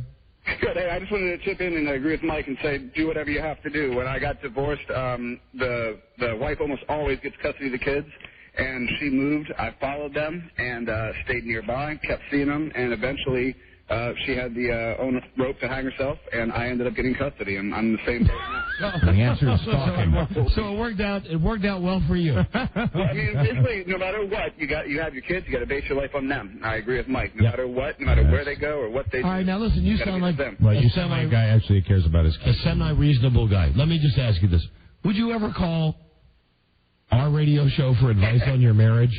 Definitely not. Definitely. Yeah. Good man. Definitely not. Hey, I'm not looking for Unless, advice of course, on my I was marriage. My wasted. marriage is What- screwed. Hold on, the high guy. The high guy, the wasted guy is. What high guy? Yeah, my marriage is already screwed, so I'm really not calling for advice on that. I'm just calling because, you guys make me laugh. No, every you day. did, but you did call for advice. That I know, but I mean, I do want to do what's best for my kids and everything, but I mean, it sucks that I got to, move halfway across the country, and, I finally got a decent job. But, We're going to miss Yeah, all this guy and you guys annoying don't, me. Shut you up guys for a don't have a second. radio show. Shut up. All right. With this guy, really. I mean, obviously he's going through a lot of this crap, and he's totally a mess. And you know what? I was totally a mess, and like this though. There are parts of me that are still a mess. It happens. You deal with it. Life throws you a curveball. You got to deal with it. All right. Well, thanks for the laugh. I got it. Man. Thank you. Remember the merry-go-round. Right on. Yeah, and the left. Now listen, jerk off. Why do you have to? You can I'm say sorry. you can say F you, F you, I but know, don't I'm sorry. say the word. I know. Don't say the word. So sorry. All right, so sorry. Okay, hold on. How long until one of his daughters shows up naked on this show? Place your bets now. Place your bets now! I don't have daughters. 15 years. 10 years. All right. Hold on. You have sons? Yes, I have sons. How long until one of his sons comes on the show doing one of our gay love connections? Place your bets now! 6 months. 10 years. Quick! 5 years.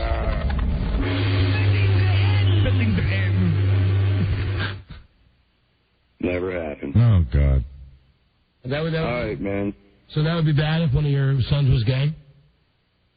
Well, I mean, if that's what he wants to do, I wouldn't agree with it, but I'd, still be. Okay, I got one more. How long before? He doesn't. He like dances. He doesn't go all the way over. How long before one of his sons, like his father, has a failed marriage? The first year, 15 years. By 18. That's only 10 years. He's just rambling right through the whole thing, Keeps going.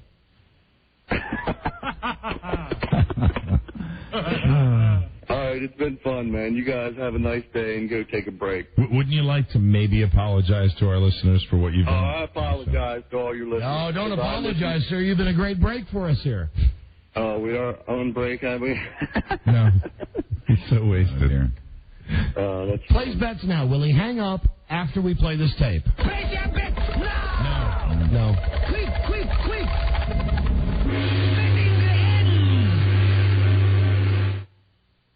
Are you there?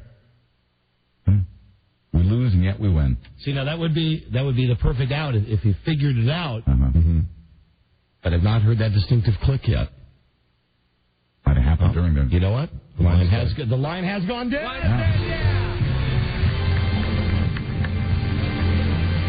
Another soul saved by the Don and Mike Show.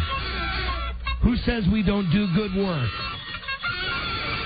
I have no idea why. I'm really depressed right now. Who was that guy?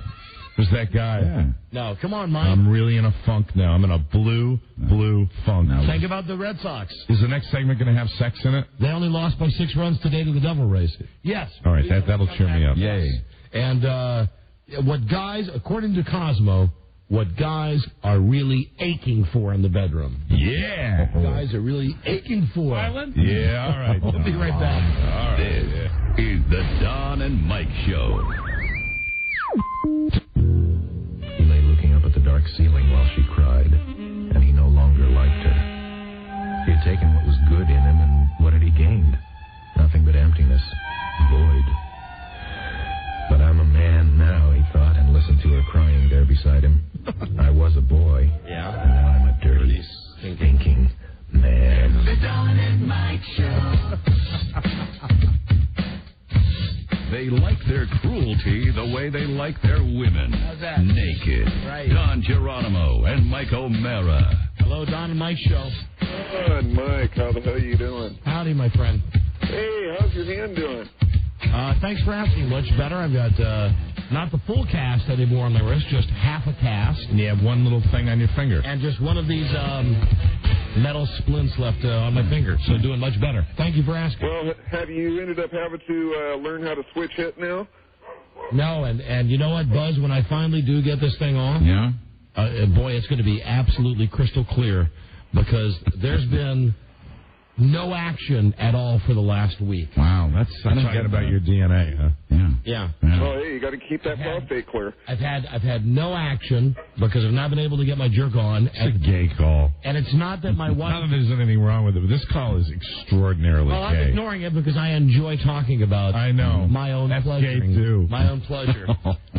And it's not the fact that Not that there's anything wrong with that. Right. Not the fact that my wife hasn't been willing. It's the fact that, beneath this weak exterior lies an even weaker interior. And they gave me, nothing for the pain. Right. And I've not made a big deal about it. Yeah. But it's killing me.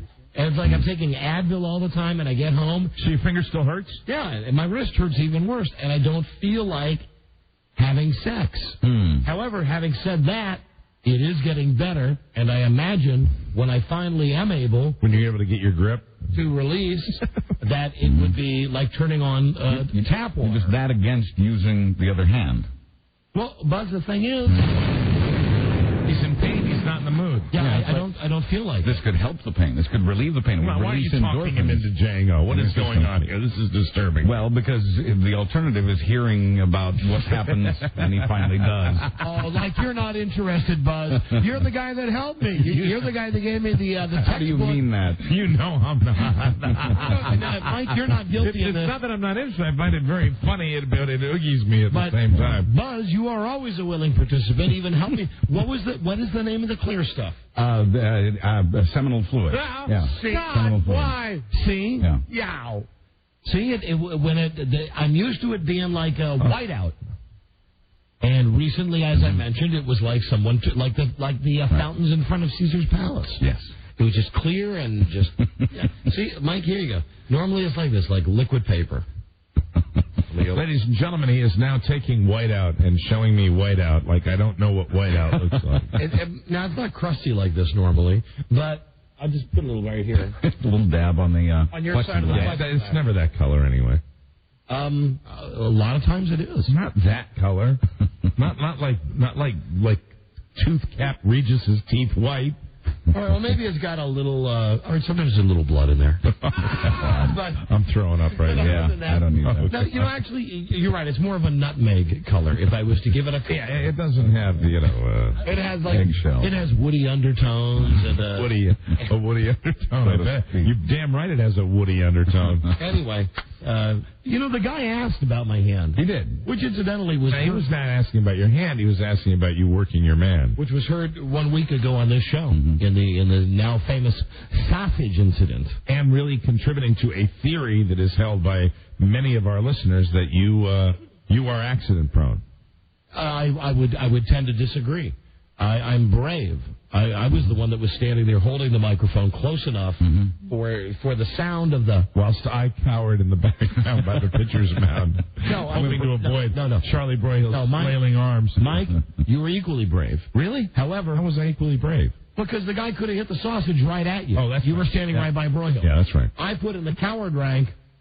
Hi, friend. Hi. Yeah, he was hiding. He was miles away in the bushes off to the side. No, Buzz was much as I do during the show. He was actually cowering like in the garage part. Miles away. Buzz would jump out with a tape measure to tell us how far the stuff had gone. He was in a different state. Yeah. No, listen, I would say that day that...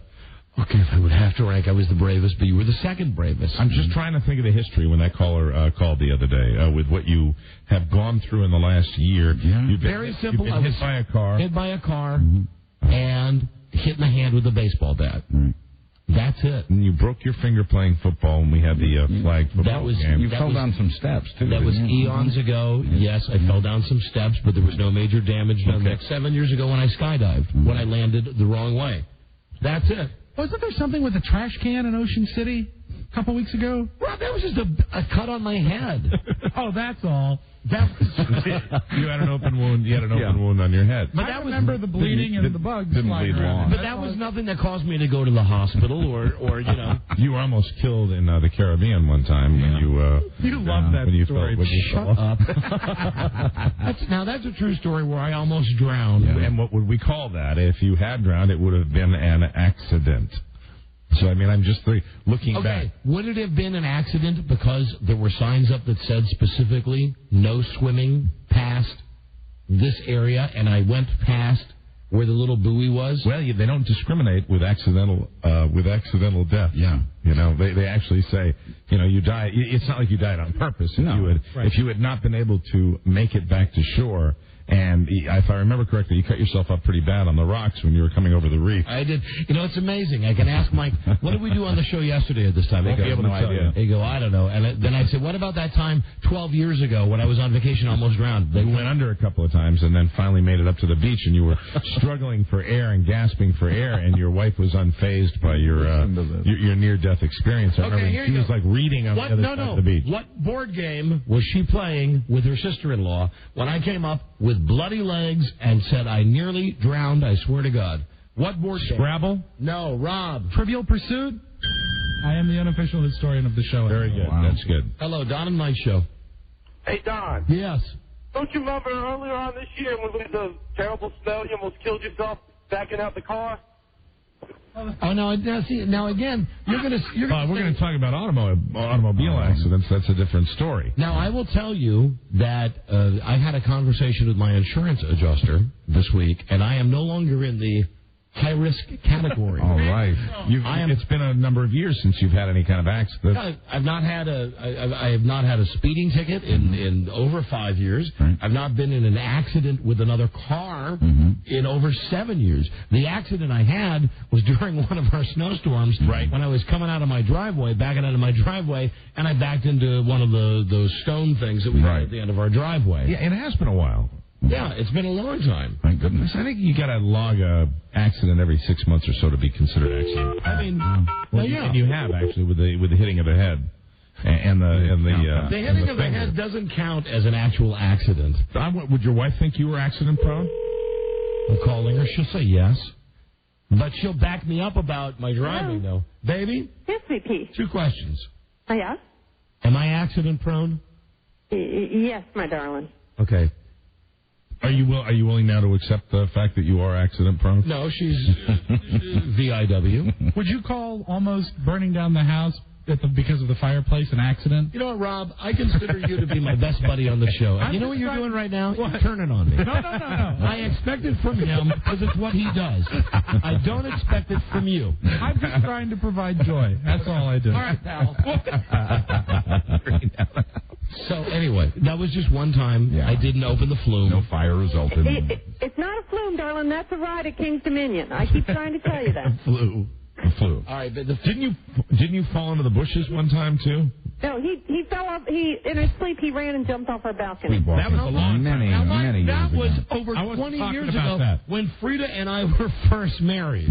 Well, didn't you have true, something but with that just shows it's been a whole lifelong complex that you're accident prone. Didn't you set the bushes on fire down by your gate? No, I didn't, but I can't talk about that because I had a giant fight with the people who did. Oh, that's right. So that wasn't you. That was not me. That was not me, and I've settled my dispute with them. Sorry. Thanks for bringing that up. I'm really sorry. I was just trying to put together the I did not set my bushes on fire. Okay. All right. Honey, here is the second question. First question, am I accident prone? You said yes. I disagree, but I will stand by what you think. Here's the other question. Over the last 5, 6, 7 years, over the last 5 years, how is my driving record? You are accident-free, I think, in the driving area over the past 5 years. I still, when we take Bart to Clemson, I'm still intending on taking a Valium for the ride. I haven't mentioned that to you. However, has our insurance gone down or not because of me? I mean, the only reason we have high insurance now is because of Bart, right? Right. Thank you. Thank you. Now, I do remember other things. You remember when we did the midday show last year? One day I was coming into work and I wasn't paying attention, and I did drive over the yellow line, and there was that kid in the Volkswagen that had to swerve out of the way. I think everybody has those moments. And I did what I thought was the right thing. I turned my car around and went. Nobody saw it, but I turned my car around and went back. Made sure the kid was okay. Right. But that wasn't technically an accident. Right. Well, it depends on whether accident-prone is car accident or whether it's just like getting your nicks and scrapes and your bumps and there your was a time coming back from the beach about a couple months ago when that guy threw the beer bottle out of his car. Now, see, that I consider accident-prone. And like it was you and it hit my windshield. Yep. You are accident prone, darling. Every time we come back from a vacation, you usually have to wear some type of bandage. All right. All right, my darling. Bye, honey. All right, bye, sweetie. Bye. But you heard her say, though, my driving record. So that means you're spotless. So that means you're willing to accept the fact that, the driving record aside, that you are somewhat accident prone. If you will give up this thing about me being a bad driver, I didn't say that. Oh, every time we mention driving anywhere together, you always say, I'm not getting in the car with you because I remember that time we were in Ireland when the streets were about as big as Buzz's waist. Very narrow. And I'm trying to drive a goddamn minivan. I happen to be sitting on the left side of the car, which was the passenger side, when the side view mirror exploded like next to my left eye, and I was pretty freaked out by Your Honor, I would like to take... You were driving rapidly on those streets. I take offense to the word exploded, and let me also point out my good friend, Mike O'Mara, who, on the record, drove 100 miles per hour, including driving on the sidewalk. That time we were late for the train? In an effort to get to Union Station. You're absolutely right. I was horrible that day, and I put people's lives in jeopardy, and for that I'm forever Thank you, Rob. remorseful. Here's the notes from Rob. All right. Mike drove 100 miles an hour to Union Station. Right. Second note, who's your buddy now? Thank you. Thanks, Rob. Thanks, friend. We're back in the normal mode. Yep. Hello, Don and Mike. Hey, Don and Mike. Yeah. Don, do you remember that story about when you got your legs caught in the bicycle spokes when you were little and got all mangled up? Listen, hello. God, now we are going back. I was 8 years old. It counts. It's really kind of out of my control when I'm 8 years old. It's a funny story anyway. I'm glad the fact that my legs got caught in the spokes of the bicycle. But you walk beautifully now.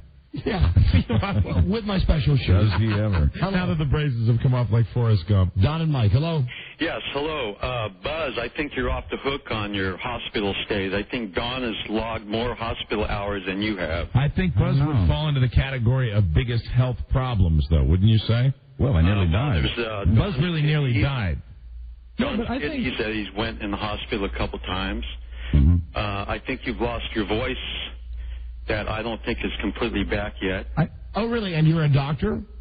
I can hear. You can hear what? I can tell you something. Listen. I've heard your old best of tapes, and I... Oh, get out of here. You know, this is what I'm not going to take, is some dickhead calling in saying, there is absolutely nothing wrong with my voice. If you think there's a difference between now and... Before. 10 years ago, or whenever the tape is that you're listening to, I say, listen to a tape of anybody's voice. Yeah. No, a couple years ago. Hey! You had your throat... Do you think there's anything wrong with my voice, you incredible dickwad? It's louder and a little bit rougher now. And so is your wife's vagina. Yeah, and the point is that if you could listen to all four, everybody in this room, all four of our voices, and you know that's time. That's what happens with time. and we're Mike had a problem with his voice recently as well. I did not. You did. I'm kidding. You did. I'm joking. Yeah, I did. Yeah, and I still do occasionally. Depends on the night before. So anyway, get off my telephone. It doesn't sound like your voice. Go away. Stop it. Before. Stop it. Your throat. Stop it. Give it up, sir. Stop it. Don't be a dick. Okay. Goodbye. Okay. Don't be a dick. Okay, because you're so right. You want to make a bet now? Who's going to live longer, me or you? How old are you? 39. 39. I'll be 45 this year. I'd like to put money on that bet because I know what's going to happen. This guy's going to be put on a merry-go-round, and we're going to feed him 3 bottles of gin. Okay, everybody, hear him. Done. I bet on me, Mike. Oh, F you, Mike. No, I'm just having fun. I mean, it's not any fun if we all say the same thing. Don, I still believe your voice. Shut up. I don't like you anymore. You know what? You're taking a really friendly time on the show, and you're being a dick. So you're very concerned about my... I'm being serious. No, you're being a troublemaker. You're very concerned about my voice. I'm very concerned about the fact that you're very concerned about my voice. Well, you care. So it has come back 100%. Yes. According to you. Yes, and according to a doctor who I went to see 2 years ago when I did tragically lose my voice for a couple of weeks. And when you do what we do for a living, that is an occupational hazard. It happens to people on the radio. It happens to people that perform for a living, that sing for a living. It happens to movie actors. It happens to TV actors. It happens to anybody that uses their voice on a regular basis to communicate. But yes, I would say my voice is back 100%. I have no problem with volume. It doesn't happen to people like you who use their voice just occasionally to needle people and be just a thorn in the side. This whole conversation is about accidents that I've had. Now I feel totally guilty right now, for even bringing it up so a dick like this could call in and upset the apple cart. The biggest accident that I've ever had in my entire life was taking this telephone call. Yes, I agree with that. Oh. There you go. Now you know. I'm not going to let you be heard, Sorry. sir. I'm not going to let you be heard. Because of you, I don't like you. My disc jockey insurance is going to go up now because of you. You'll recover. La. Hey, you know what? Your voice doesn't sound as good as it did at the beginning of this call. I noticed that. Has anybody noticed that? It might be the strain of being on the radio. Why don't you try to just say something decent, sir? We'll give you one chance to try to say something decent, okay? Okay, I'm sorry that They all do. You lost. They all fall for that. Hello, John and Mike show. Hello. Hey, I was wondering if anybody's taking bets that Don gets in an accident on the way home tonight. I say he won't. Only if I run over one of you guys. You're going to jinx yourself talking about it. Will that be an accident? Oh, yeah, no, Buzz, that'll be manslaughter. That'll be like that video game I have, The Getaway, where if you have to get from like the police station to where the gang's hanging out, you just mow down pedestrians. Oh, wow. Hey, Don and Mike. Hello. Last call. Hey, Don. Hi. Hey, last year you were in traffic court. You were late for a show. You were. And I was victorious. Did you get a PBJ? What's a PBJ? A peanut butter and jelly? Exactly. Probation before judgment. Means no points. They put you on like a little stat docket for a year if you don't. Negative. Didn't even get that. Negative. Totally you free. Got totally off, huh? Yes. All right. Eject. You got to say your mom's a whore. Why is it like at the end of these discussions, whether we're talking about Don or talking about me, it's always the guys that are late to the party that go, hey, I want to play. Yeah. What about and I would just wish this is on any of you callers. Do a show, talk in front of millions of people about every detail of your life, and then when you're having your balls busted, and I'm all for that because I bust balls, but then if people call in with details, and it's subjective. Is my voice as great now as it was then? I don't know, but I've been to a doctor, and the doctor tells me it's fine. It's like everybody's sitting on a deck in the backyard, and there's that one relative that just wants to say something at the very end and say they're arguing about who's had the most illnesses. Hey, you got a cold, you had a cold, and then the one relative comes in, yeah, but what about that time last month when they told you had cancer? And everybody gets quiet and goes, well, we were just having a lighthearted discussion. Just try walking a mile in our shoes. Yeah. That's all I'm saying. It's very easy to hide behind a telephone, son. Hello, Don and Mike. Our offices are at 10800 Main Street. Hi there. Hey, this is Ethan from Clifton. Yeah, thank you, Ethan. Hey, I was just wondering, Don, how many cherry pies did you have in the hospital?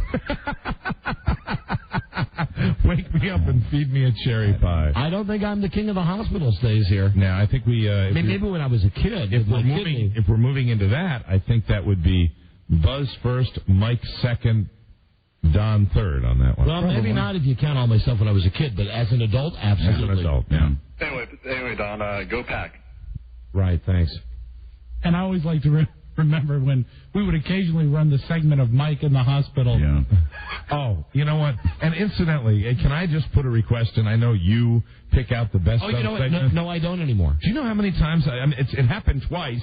For some reason, there were always my hospital stay would always be on best of. Talk to Charles Broyhill. It's a good bit. I came back from one vacation and somebody said, "You're out." Yeah. And I said, "What?" I get that too. You were in the hospital. Are you? I was terribly worried. I said, "It was tape." Talk to Broyhill. I don't pick him anymore. He does. Hello, Don and Mike. Don and Mike. Howdy. Yes. What about the full-blown AIDS from being a sodomite? Okay. Michael Savage calling. I figured it was Brett Favre, but... Okay. Hello, Don and Mike. Hey, Don, what about the time the security guard slammed the car door on your finger and made you say the F word on the air? Now, would that be an accident, or would that be somebody else doing something? Accident prone. An accident, really, but we've already covered that, so. Okay, now. This guy's just piling on. Now you're just magnifying hairs under, Splitting hairs. Splitting hairs. That Hello. too. Don and Mike. Don, I wanted to ask if I did walk a mile in your shoes, would I accidentally maybe get toe fungus? Now, toe fungus doesn't count. Not an accident. And do you want to see my feet? Do you want to see how beautiful my feet are looking? I think Frida has said they are looking absolutely fantastic. Didn't you have the best beach summer with your feet that you've ever had? Yes, thank you. And toe fungus would not be accident. That's not an accident. What's God's accident? It's God's revenge. Hello, Don and Mike. Hello? Yes, hello. Hey, yeah. Don't mean to bust your balls a little bit, but your voice definitely does sound a little bit different. Yeah, now this is the guy that's the pile of honor. Yeah. Who wants that? Who enjoyed the tension of that segment, the last call. And your voice has not changed at all over the years. No, I'm not even comparing a couple of years ago. I'm comparing to if you listen to a tape right before you lost your voice. And exactly when would that be? When you got a little frog in your throat. When was that I lost my voice? When was that? That was about a month ago. Yeah, right. Okay, I think he's damaged. Okay, there you go, ladies and gentlemen. The witness may step down. Point proven. My voice is rougher since when I lost my voice, and I think that happens. And come on. I mean, it's our voices, man. I mean, let's talk about accidents, but get off the voice thing, okay? Character. No, the voice thing. I know how you feel. It makes me feel hinky when people talk about that with me too. This is like our thing here, okay? Voices not subject to discussion. Mike, let me just say something. Till Tuesday once said this. Voices carry. Freaks me out. Hello, Don and Mike. Don and Mike? Yeah. Do you know every morning? Hold on a second, sir. Every morning when I wake up, really, as soon as I open my eyes, the first thing I do is I go, hello, hello, hello, hello. So do I. Hello. I go, WLS. I mean, it's a scary, very serious thing when you do this for a living. Yeah, hello.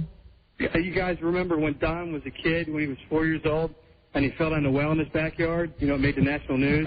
Big story. I covered that. Yeah, that's when I was under the name Jessica. Don and Mike. Hello. Hello. Okay. Now their voice is gone. Goodbye. Voice is gone. One more. I know we're running late. We got to do a short break next. Hello. Yeah. How you doing, Charlie? I'm fine, Don. Hello, Don and Mike show. His voice. Hello. Hey, was this me?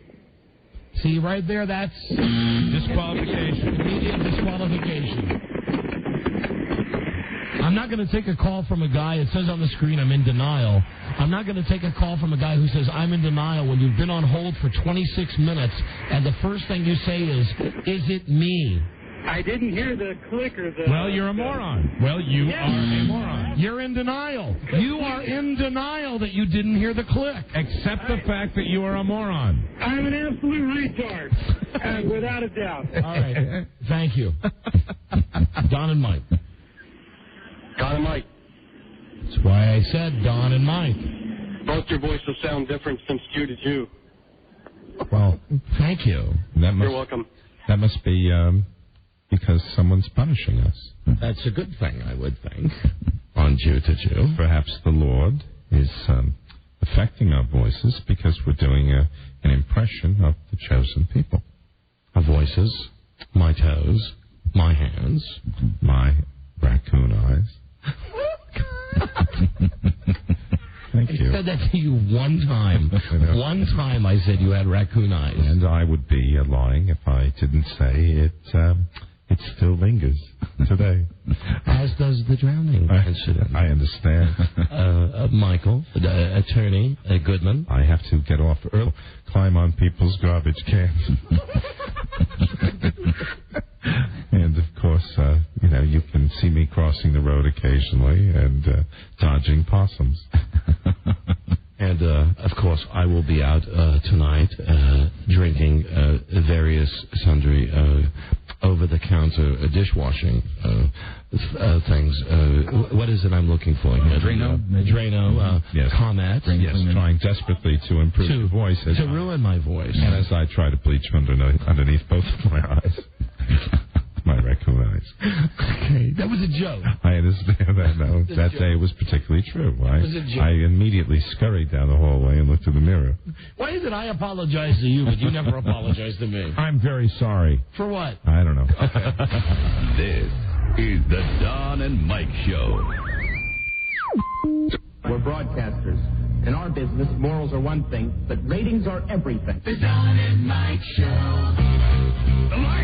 Delightful. This is the best show we've ever done. Right. They like holes, not holes.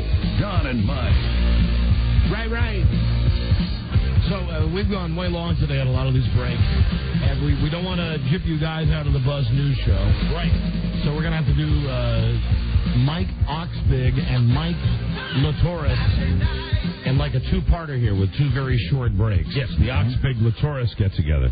Let me see. The setup is there's some guy who's written a song telling the Dixie Chicks to F off. Mm-hmm. Right. His song is called You Don't Speak for Dixie. And we've got the song. We're going to call the guy now. And let me see. Robbie, I'm going to dial him up, and then an angry man. You got his position. His permission. Which number? Oh, the this first one. And, okay. You can put him right on the air. He's expecting your call. All right, Buzz. When we get through, Right. even though Rob's already told the guy he's going to be on the air, you can give us the intro. Okay. Okay. Here we go. Yeah, there's going to be a short one and another short one. Gotcha. Because my voice is killing me. Hello.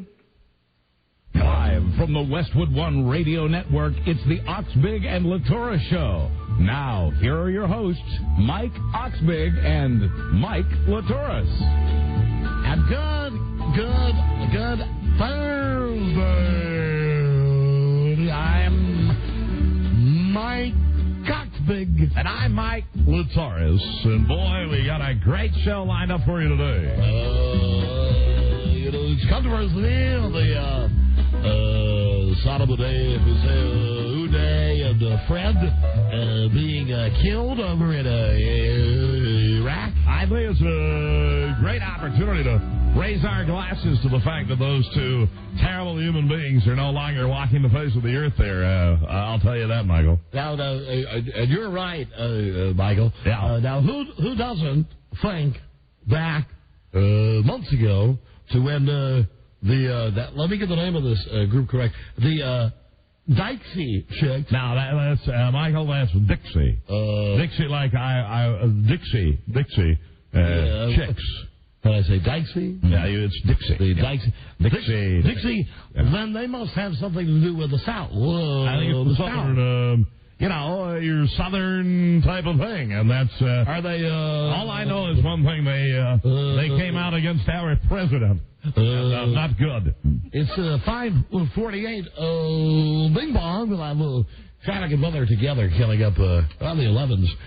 Joining us now, I'm Mike Oxbig. And I'm Mike Laturas. Here is Stephen Marks. Stephen. How are you? How are you? We're great. How are you? Welcome to the show. Tell me, Stephen, what exactly? I want to say it right this time. The Dixie chick. Dixie.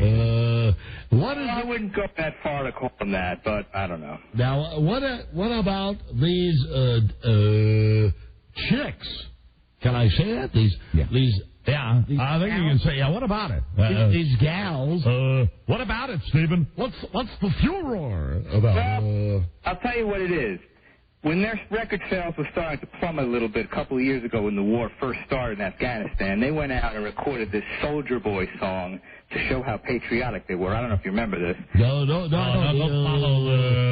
Refresh my memory. Their music. So they were basically using the war issue, the pro-war issue, to sell records. Can you tell me, is this a popular group with the kids? Like, how do they do with the youngsters? Are they popular or what? It's kind of regional, It's with the youngsters. Uh-huh. They all right. quite a bit. Yeah. Are they aligned with the guy, the guy named after the candy? Is his name Milky Way? His name is. You're talking about Victor B&M. Maybe mentally they're aligned with him. I don't know about physically. B&M, the rap star. Yeah, that I don't know. Yeah. Probably mentally aligned. How does that work? All right, so they're not aligned with B&M. Are they a hip hop group? I don't even know what that means. I just you're acting like you really don't know. You don't know what their music. It's country pop. No, now hold on. I've just been given poking around, right? But I've just been given a picture. All right. And I will tell you what. First off, you will not see these chicks at the Mike and Mike Flagtacular that we're going to be having on Labor Day. Not after what we read is true about the fact that they were unpatriotic. I think that's a bad thing. And I say that with a capital B. These chicks.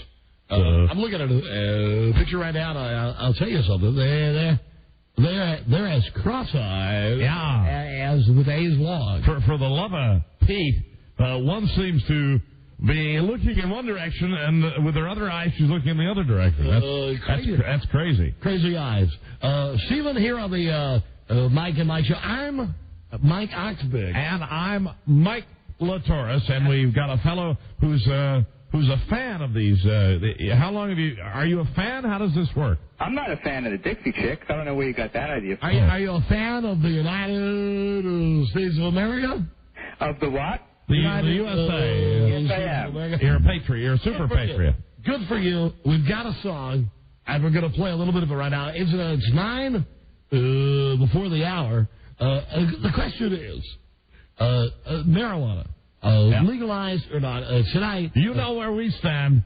Ixnay on OtPay. Right. But tonight... Banish it. A death penalty, as far as I'm concerned. Tonight, long-haired hippie for Georgia will be asking that question, debating that question. 3 nights in a row, he's had that as his central theme, and I think that's a little overkill, but then again, what do I know, you know?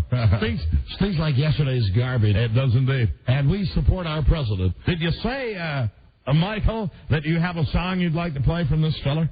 Yes, I do. Great. First, I have to mention traffic and weather together coming up. Wonderful. On the 11th, and our interview with tough day out on the rules. Our interview with Stephen Marks is brought to you.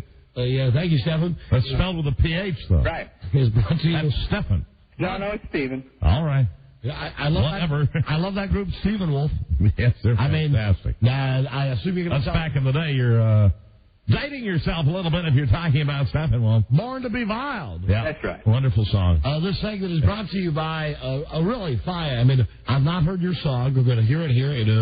I'm excited. I'm excited. Just a moment, but this segment, part of our show, is brought to you by. Now, listen, who's a fan of good old-fashioned bluegrass? I love it. Yeah. Well, then you're going to want to see the Crap Blues Band. The Crap Blues Band, fantastic bluegrass orchestra. At the Barefoot Pelican in Sterling, Virginia. Yeah. Saturday night. Joined Buzz Burbank, our announcer. Now, this cannot be right. As he dances on the bar. Buzz will be dancing on the bar. Saturday at the Barefoot Pelican. Fantastico. And the thing about this Crap Blues Band, there's 16 mandolins and a banjo. Yeah, it's a mandolin band. I love them. And they're just great. Let's start to hear the song about these girls we've heard about now, the Dixie Chick. That all right with you, Stephen? Oh, yep. All right, let's play a little bit of this by Stephen Marks. Here's his song. It's called You Don't Speak for Dixie. A dangerous game when you're trapped in the country that gave you your fame. I like it. I've just been told we have to go to a commercial break. Is it possible, Stephen, that you could stay on, or we'll be glad to call you back and hear the rest of your song? All right. Okay, thank you. Hold on just a moment to talk to our... hang on or hang up? Hang on, our producer will need to double check with you. Right. Buzz, he'll be announcer. Take us a break. Mike and Mike will be back shortly with more of the Oxbig and Latora show right here on the Westwood One Radio Network. Brought to you by Desinex. All right, see what he thinks halfway through, Rob. Tell him we'll call him back. See what he thinks halfway through. Yeah, we're doing. Steve. Yeah, they're pretty wild, but, I mean, their hearts are in the right place. We'll give you a call back in about 9 minutes, all right? Yeah, do hang up, and we'll call you soon. I think it's going great. You're handling yourself very well. And they really do love the song. I think you're doing fine. You'll play the entire record upon our return, and goodbye, then. Bye, then. So he's still buying it? Stephen Marks. He's still into it. The thing that flipped me is he said, are they always this wild? Yeah, we're wild. Dangerous. Crazy. Okay, we'll be right back. This is the Don and Mike Show. I wish we were really big, like Dylan and the Stones. Well, what do you mean big? We're as big as anyone. We have a hit show on CBS. Why can't you see that? The Don and Mike Show. Cleansing your ears with a verbal enema. Don and Mike. Yeah. You've got 4 minutes to get Sabian here. Hi, Sam. Right, what, Sam? Yes, for Sabian. Who didn't? All right, the guy's back on the phone. We're going to finish up Oxbig and Latoris. Very good. Buzz, he's already on the phone, so when I cue you, I'll push the button and we'll hit the theme. Gotcha. Part 2 of the Dixie Chicks guy. Here we go. That's the latest news from Mutual. Now, back to another wild edition of the Oxbig and Latourus Show with Mike Oxbig and Mike Latourus. Now, once again, here's Mike and Mike. Thank you, Miles, and once again brought to you by Desonex. Yeah, a fantastic product. The 37 years that we've done this version of the program, Desonex is a fine sponsor of this program. One guy, the athletes put, if I can say this on the jock, the crop. The jock. Any type of fungus is Desonex. That's a great product. I'm Mike Oxbig. And I'm Mike Latourus. 7 after the hour. This feels like a Thursday, everybody. Hey, don't forget, tonight, another one of the controversial shows here on Westwood Blood. A woman who claims she slept with thousands of exclusive black men and never once used birth control. You know, it makes me rather sick of my stomach to bring the topic up, but I've got to read the promo. It's the Lisa Herndon Show. Excuse me, Lisa Herndon Broyle. Now she's married now, and she'll have all the details on what is a fascinating life on the other side of morality. Exclusively with black guys who've got no problem with any of the Negroes that might be listening to this show. Not at all. Not on this show. No, we're not. We don't intend to discriminate here, but we do find her story to be fascinating and. Yeah. Whether you be Caucasian, Negro, Hispanic, a visitor from south of the border. Absolutely. You're always welcome. I'm Mike Oxbig. And I'm Mike Latourus. We're joined by Stephen Marks, who's written a song about the Dixie Chicks. Stephen. Stephen. Yeah. We're happy to have you, Thank you. on the show. And let's see if we can put it into perspective here. This song was context. Which rhymes with Desonex, a fine sponsor of the Oxbig Latourus. Why don't you just play it and let the listeners hear it? That's a heck of an idea, and we'll do that in just a second. I think that the song is. Let me just say, Stephen, we've done the show as it's 8 minutes after the hour for over 37 years, and pardon my French, I'll be danged if one of the people that we are promoting, Stephen Marks in this case, orders us to play.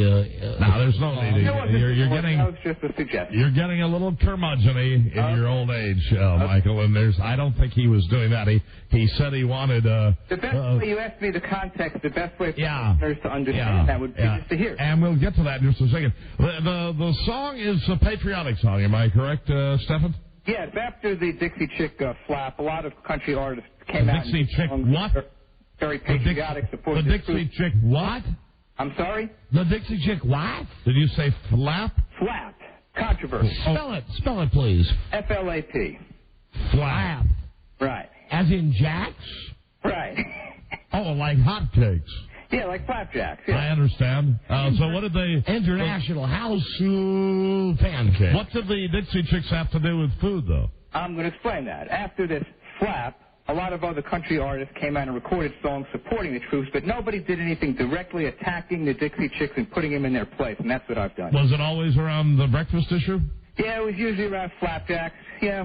You know, that reminds me of that my wife, I love her so, Ma Oxbig, she has some homemade blueberry syrup that I'm supposed to send home to you. You know, I love this stuff. To the missus. You brought it back that one time you went up to Lake Winnipesaukee, and it was, oh, Lord, so tasty. I just love the fresh New England blueberry syrup. It's I like blueberries. I want to give a shout-out to everybody listening to us right now.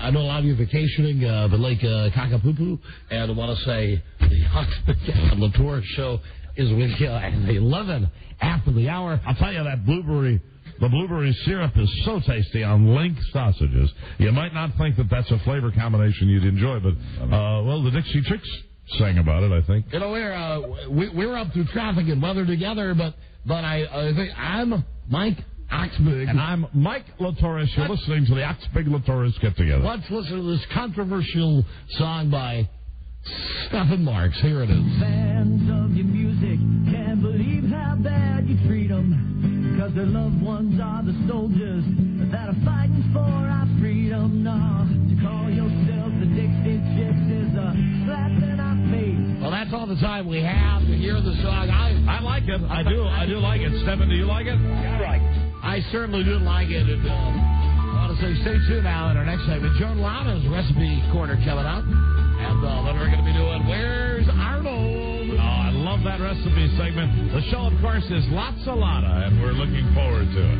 So until next time, our current time is 11 after the hour.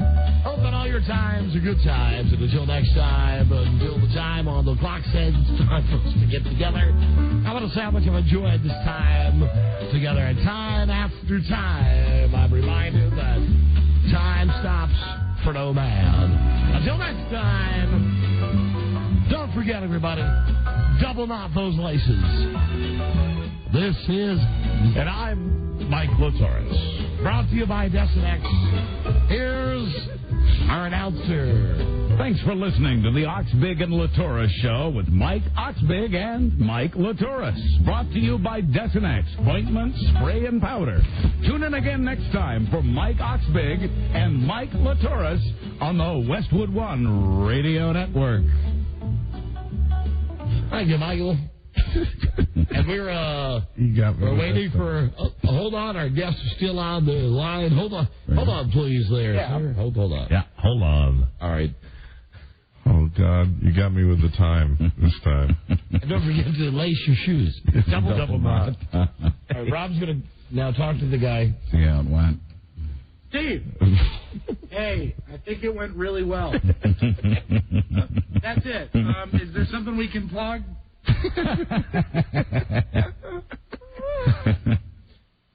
Right. I need the 800 number. I'm doing that thing now. You pretend to write the phone number with your hand. It's 1363. Right. He's chatting his ear off. Ask him to grade it 1 to 10. How would you grade the appearance on a 1 to 10? Obviously, you've done a lot of media. We like to keep. How would you grade it?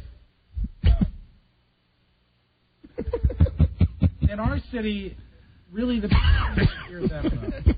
And I think you're going to see a lot of action. What we'll do is we're about to break away for some traffic. Well, you know what, we're gonna go to Buzz and let Rob continue, and then we'll find out what number he gave us. Right. Oh, that's great. He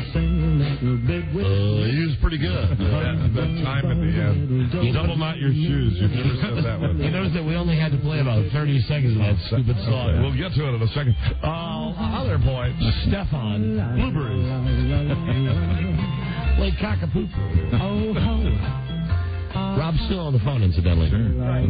First chance the guy's chatting, is he? Yeah, exactly. That'd be great. And maybe we'll even have a bottle of syrup. We'll get back to you, and God bless America. We appreciate it. He's still, the guy's still going. Lord. Radio was strictly forbidden. Way to bring good news to his people. He made it up. That's a big word for me. Really, I mean, I'll sit through all the dick calls that we get to do a bit like that. That is great. There was some amount of concern that we never mentioned his website or his phone number, and we only played 20 seconds of his song. So consider it that we have mentioned the website and the phone number. Sure. And what did he give it? What was the number? We asked him 1 to 10. Oh. He never graded. Oh, he said, you know what I'd like to ask you is, do you know any other producers of other radio programs? I said, no. We operate out of our own studio. In our garage. Thank you, Robbie. And we played Buzz's intro. Yep. Buzz? Yes, Mike. Buzz, your lead story today. Today, Alec Baldwin wants you to bootleg his new movie. Really? Will he be dropping by? I think so. Good. Stay tuned, everybody. That whole thing that we just... Stay tuned for news and comment coming up on the Don and Mike Show. Oh, that was very professional. This is the Don and Mike Show. What's the word from Planet Crackpot? The Don and Mike Show. Yeah. They're more soothing than a pair of buttery soft moccasins. Don Geronimo and Mike O'Mara. Let me mention that tomorrow an outstanding entertainment program. Mike will be flying the good ship Don and Mike. Hello. Taking a day to get off for a nice 3-day weekend. I didn't mean it like that. With my son. Yes. We're heading off for a nice father and son 3-day weekend. Last one for forever. God knows how long. Yeah, forever. He's going to college. Oh, someday maybe you'll have another one. I don't know. Anyway, so thank you, Mike, for covering for me tomorrow. My pleasure. We've got a great show tomorrow. I will let you know on Monday what we decide doing. He definitely wants to go to Atlantic City, and he definitely is not old enough to go to Atlantic Can't City. do that. He wants to grow up before his time, like we all did at that age. It's time for Buzz's news and comment show now. Someone called for a doctor? Buzz brought to you by Viramax Sexual Pleasure and Performance Enhancer. Get it at 35,000 retail locations. New double-strength Viramax Ultra. Get it now by calling 1-888-TRY-VMAX. Call now 1-888-TRY-VMAX. No, I'm actually looking forward to that. I don't like missing a day of work, and thank you for covering. But my pleasure. The thought of, I'm terribly sentimental about my kid, and I'm sad that he's leaving, like my wife is. I'm happy he's moving on, but the thought that I'll have one last weekend before he goes off to do whatever he's going to do with just he and I, that's a cool thing. That is very cool. So I needed an extra day for that, and thank you, everybody. Now here's Buzz. Hi, Don and Mike. Who I'll be spending the following weekend with. Thank goodness. Just Buzz and I. Ah, very good. Alone. Yes, alone in the sauna naked. In Tahiti. Or the Bahamas or Jamaica. I am old enough. Mm-hmm. Somebody's finally made a movie they want you to bootleg. The question is, will you want the movie? Alec Baldwin has narrated a short documentary for PETA, People for the Ethical Treatment of Animals. It's about the animals that are raised to become food for humans. And although the videotape and DVD are available at $5 a pop on PETA's website, neither Baldwin nor the animal rights group bothered to copyright it. They did that on purpose, hoping people would burn copies for other people and even post it on the Internet. And the film makes a case for people to go vegetarian or at least demand more humane treatment for the animals we raise for food. Or as I say, go vegetarian. I understand you say that all the time, don't you, Alec? Hi, Mike. My retarded brother, Billy. Or is it Daniel? Well, they're both a little not right. Daniel, I believe, is the one that called this show. And what are you making all this big deal about the animals for? I am God. And even though I'm no longer married to her. Yes, Kim Basinger. I still have the Oscar. Oh. And I'm with my current girlfriend. You use the Oscar? Oscar disappears. Hey, wait a minute. That's her Oscar. Did you steal it? I am God. Oh, I guess that answers that question.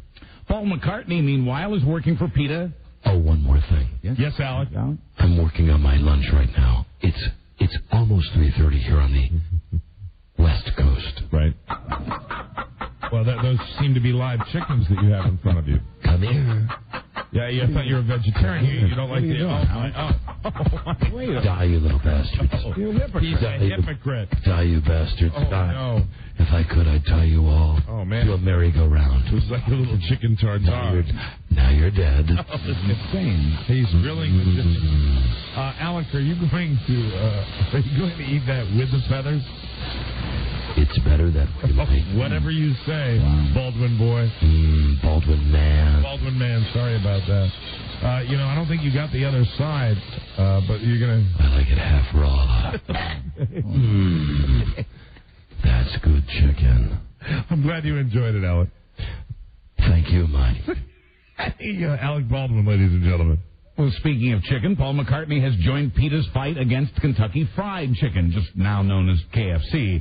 McCartney's just sent an open letter to the head. Wow. Must have been good chicken. McCartney's just had Mike doing a spit take. Oh, good. These are delicious chickens. McCartney's just sent an open letter to the head.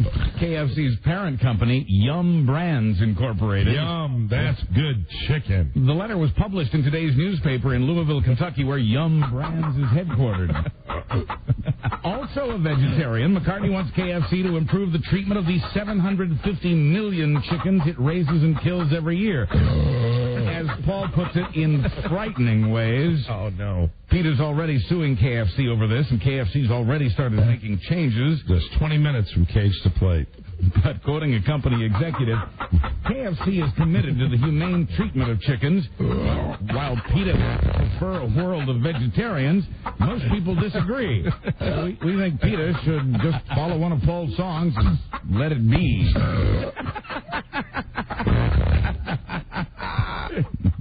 Oh, God. Kathy Lee Gifford still gets all buttery over Mel Gibson. On her website, she predicts that Gibson's controversial new religious movie will be, quote, the most powerful film ever made. Hold on, who are we talking about? Kathy Lee Gifford. Oh. See? Yeah, right. There you go. See? Kathy Lee's a born-again Christian who just saw a 4-minute clip of the movie at a Christian booksellers convention. See? Mel Gibson was there, too, to promote the movie. See? The Passion, as the movie's called, is about the last 12 hours in the life of Jesus. It's been attacked, though, as being historically inaccurate and fodder for people who hate Jews. Who liked this movie, though? Kathy Lee Gifford. See? See? See? As Kathy Lee puts it on her website, See? he deserves all the encouragement we can give him. Oh, good for her. Who says that again? Kathy Lee. See? Kathy C. See? See? Turns out the real Terminator is Arnold's wife, Maria Shriver. She traveled with him to the British premiere of T3, apparently, to keep an eye on him. Oh, my God. Oh, my God. Arnold has a well-established reputation of groping women. Yeah, I call that zone between me and the woman the danger zone. So most women were kept out of the VIP area at the London premiere on Maria's orders. How was that Dick's concert last night? Oh, the Journey concert? Yeah. The guy's name is Ross. Yeah, that Dick. I hated that way he's doing the impression of me. Oh, my God, you're so good, Arnold. Oh, my God. Oh, my God. Well, quoting the bouncer at the London premiere, I'm sorry, not tonight. No girls allowed near Arnold. A British website quotes a source as saying, Arnie is an incurable flirt. You'll notice he isn't speaking to any young, pretty girls. He knows Maria's keeping an eye on him. She's not allowing any model types through. Oh, my God. I didn't know you were called Arnie. Yeah, to Arnie and to the cute babes and Maria. You know, look at her mouth. Of course I go by that. I need to call Richard Crenna. Hold on a second. Hey, Mrs. Crenna, can I speak to Richard? Oh, he's making one of his fundraising calls. Mike Bullock. I needed the... What? Oh, my God. Get bad news? Oh, thank you. Goodbye, Don. Yeah. Oh, my God. Richard Crenna's dead. Yeah. Oh, my God. He was great in so many movies. I loved him in the Rambo, even though he's the big competition. So now you're not getting any money from the Crennas. 9! Maria's termination of Arnold's amorous ways may be necessary for his political career, which does appear to be emerging. Quoting a leading Republican, we need to get behind a candidate who can win, first of all, and who can turn the state around. The only person I see on the horizon with that ability is Arnold. And who's going to argue with the political expertise of that leading Democrat, Congresswoman Mary Bono? There's over 1 million kids that are unsupervised. They're below the age of 15 and are unsupervised in the afternoon. Now, what does all that mean? What do you call it? What do you call it? It means trouble. Yeah? I call this the danger zones for children. Because they can get into kangs. Kangs. Another breakthrough for Arnold today. The recall election for California Governor Gray Davis was approved, and that election will be held October 7th, my birthday. I just got the note. It says, Arnold, come to my fundraiser at Pop. Signed, Barry White. Give him a call. I'll call him soon. Good. Okay. Doug is right. Oh, and there's been a name change in T3. A character named Scott Peterson has been renamed Scott Mason because of the California case involving a Scott Peterson accused of killing. We'd like Scott Peterson. Killing his wife. Scott Peterson, have Sloan out in front of the school. You see, we've had a bit of bad luck. They had to change it because of the Scott Peterson in California who's accused of killing his wife and his unborn son. Scott Peterson. Oh, my God. Pardon my French. You're an a-hole. Rooney? Michael Jackson doesn't think anyone should go to jail for the free downloading of music. He released a statement this week saying Congress should make no law requiring jail time. Congress is, in fact, considering such a law that would make it a felony. He would not feel that way if anybody cared to download any of his songs. Yeah, right. Maybe it's envy, I guess. Quote, I am speechless about the idea of putting music fans in jail for downloading. It is wrong to download, but the answer cannot be jail. Interesting, considering Jackson's record sales have slipped in recent years. He thinks that the solution is a big, gigantic bed and a lot of stuffed animals and a lot of little boys. Mr. Peck should not go to jail. Quoting Jacko. Oh, my God. Yeah, oh, my God. It all ties together. He was on a merry-go-round after drinking gin. And we're back to the Hussein boys. Quoting Jacko, here in America, we create new opportunities out of adversity, not punitive laws. It is the fans who drive the music business. I wish this would not be forgotten. By the way, Jackson turns 45 on August 30th. You can join his celebration. That's funny. 45 years old, that's right. You can join his celebration at the Orpheum in Los Angeles for $20 to $100 a ticket. And by the way, some of these music downloading sites that we just mentioned have just developed a new anti-tracking software to make it harder for the record companies to find out who's downloading. 300,000 people have downloaded this new software in the last couple of weeks. Wow. Oh, well, you kids, you watch that, you kids. Ruffians. Incidentally, get that to me as soon as possible. We'll be right back, Buzzy. This is the Don and Mike Show. Question. Yes? Are you getting the best value from your wireless phone company? Does your wireless phone keep you connected with everyone that's important to you? Well, that's the best reason to call 1-866-SINGULAR and switch over to Singular Wireless. Just listen to the great deals that Singular has for you right now during their incredible summer phone sale. Pay attention, damn it. Bet now, Banzai. Banzai. Get the cool Nokia 3560 color screen phone for $29.99 when you sign up for a 2-year service agreement. Astounding. But you must act now, because after August 3rd, the Singular Summer Phone Sale is over! Yay! I mean, not yay, but boo! Keep connected all summer long by switching to Singular Wireless for home delivery. Call Singular at 1-866-SINGULAR. Go to Singular.com or go to the Singular Wireless store. Remember, that's 1-866-SINGULAR. Now it's written down Y-A-Y. Yay! Certain restrictions apply to the Singular store for details. Yay! WJFK.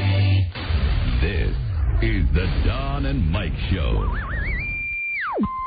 Gosh, I hate to interrupt. It's all been so incredibly fascinating and entertaining and instructive. Really, the time has just flown by. The Don and Mike Show. Darling. The Don and Mike Show. Thank you, Dude Walker. And now here is Buzz. I caught you. You had your back turned. Yes, I did. Hi, there, Mike. With all of his index cards. Hi, howdy, Buzz. Hi. A group called the Council for Excellence in Government says TV and newspapers are our modern-day civics teachers. Excellent. The group also says we haven't gotten a lot of schooling in the last 20 years. A survey by the group shows that media coverage of the federal government has dropped a lot in that time. It's down by about 1/3. Joe. Instead of how and when, it's a lot of Ben and Jen. If you want some friendly advice, get a haircut and take a bath. You wouldn't get hassled so much. Joe. Quoting the group, media is now focused on entertainment, celebrity, and soap opera crime. It's hard to imagine the president doing anything that can compete with Kobe Bryant. The only exception, they say, was a brief spike in White House coverage after 9/11. I disagree. Buzz, you have anything on Ben and J-Lo? Somewhere in my briefcase. Or, excuse me, I'm sorry, Ben and Jen. Yes. Yeah, Ben and Jen now, not J-Lo anymore. Yeah. B and J. The Republican plan to let just a few media companies... B and J, I like that. The Republican plan to let just a few media companies control most everything we see and hear has met some opposition. Quoting one Democrat, it's extremely rare to reverse a decision that gives away the store to the big boys. The big boys are companies like this one, Viacom, and its rivals, Disney, Clear Channel Communications. Oh, Buzz, please. Not rivals. No? Yes, there's no competition. All right. Friends, then. Right. And don't forget, when they make the movie, CEO, is he CEO?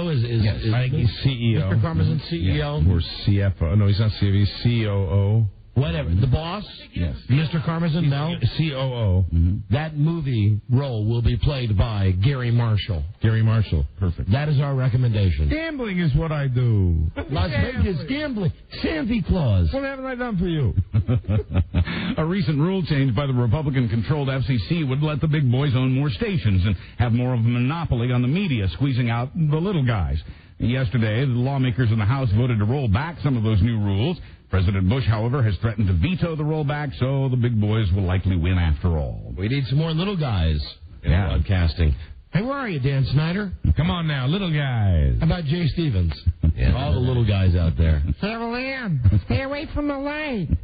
You know, I have to say, I did get a very nice email. I was telling this to Mike from Jay Stevens, one of the many layers of vice presidents in this company, Infinity Broadcasting. Any capital letters? Well, there were capital letters only in his name, his online name, and it was a very nice note. And I wrote him back because he wrote like, you know, you guys, your ratings are great, your listeners are very loyal. Thank you. But I did have to write back because his name on the server that he uses is 10share. Jay, listen, that was one ratings book over 10 years ago. He was the program director. He was program director of a station that got a 10share one time 10 years ago. Shut up! He was into it. He's still into it. Big moment for him. Why don't you just change your MSN or whatever it is name to Jethro Tull? Because then you could truly be living in the past. Oh! It's like Rupert Holmes having an AOL address. Hit record. Yeah, exactly. That's exactly what it is. This could be the big break for TV game show host Tom Bergeron. After hosting the new Hollywood Squares and America's Funniest Home Videos, he's moving up to the Miss America pageant. Now, I got to tell you, whatever. This was a big bone of contention in my house today. Really? I'm gonna pull back the curtain a little bit. That I'm my usual less than cheerful. So I'm sullen this morning. Yeah. As I am most mornings when I first awaken. Right. And the phone rings, and it's Rob, and Rob's been surfing around on the web, and he says, hey, guess what? I said, what? He says, I have news about Tom Bergeron, who we just think is a tool to begin with. He says, he's going to be hosting the Miss America pageant. Well, I go, and I hang up the phone, and Frida said, how's Rob? I said, well, how did you know that was Rob? She said, because you were laughing. I said, excuse me, the boy makes me laugh. She said, exactly what was it? I said, and that's where I just lose any credibility in this. Case here. Tom Bergeron's the host of the Miss America pageant. She goes, what? I said, Tom Bergeron is the host of the Miss America pageant. She said, if I told you that, you wouldn't laugh. I said, well... That's right. But just the idea of that tool hosting the Miss America made me laugh. And the fact that Rob brought you great joy. Rob had to call to tell me that he's hosting the Miss America pageant. In actuality, Rob had scooped you, Buzz, because Rob knew this early this morning. Called me up and says, Tom Bergeron is hosting the Miss America pageant. Tom Bergeron. Well, Tom realizes it's not the freshest gig in town, but he considers it a promotion, quoting him, Hercules. I referee a tic-tac-toe game, and I introduce clips of people hitting themselves in the balls. This will help my career, if anything. Let me be the first, Buzz, as long as you're on the topic, to say, right now, I'm starting a website, and I want everybody to go to this website. Yes. BringBackBoomer.com. I don't know if you remember that Boomer Esiason was the host of the Miss America pageant one year. Very talented. So please, I want to get at least 10 or 15 web hits tonight. BringBackBoomer.com. Norman Esiason. Yes. In the sports. Norman, Norman, yeah. Not an albino. We have debated that with... No, he's not albino. Technically, We've debated Edgar Winter albino. Boomer Esiason, light blonde. And as I recall, when you inquire Boomer about that, he's not real happy to answer that question. No, well, back when he played at the University of Maryland, that's when the topic was first brought up. Back when he was Jess Atkinson's roommate. Don't call him Powder. In sports, there could soon be a ruling in the 11-year-old case over whether the name and the logo of the Washington Redskins is insulting to Native Americans. Federal judge says she's moving toward resolving that long-running dispute. At a hearing yesterday, lawyers representing Native Americans and lawyers for the team argued over whether the Skins should lose their trademark. That trademark makes nearly $5 million a year. We have changed the team to the Washington Firewaters. Native Americans point up a federal law that bans the government from registering a trademark that disparages any race, religion, or other group. Wonder what Ernie Scar has to say. Hurry up and Adam. What about Chief Wahoo? Cover up the stinkweed. And finally, that's a heaping big discussion. How? Finally, guys who want to get more action maybe ought to consider wearing a little rouge on their cheeks. Hey, listen, as a season ticket holder, yes, I just received my ticket just paid. Right. How about we change the name of the team to the Washington Markups? Yes, amen. How about the name of the team be the Washington hasn't made the playoffs in the last 7 years? Am I the only one thinking that's going to change? Continue to jack up prices. It doesn't matter. They're going all the way this year. How about this one? How about the Washington $25 to park your freaking cars? Am I the only one that thinks that's a bargain?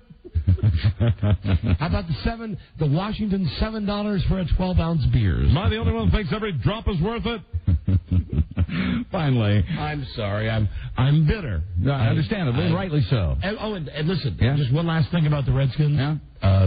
And I can say this because I'm a season ticket holder. Right, you are. I want to tell you that is an organization that really has its S together, and here's how you know. Yeah.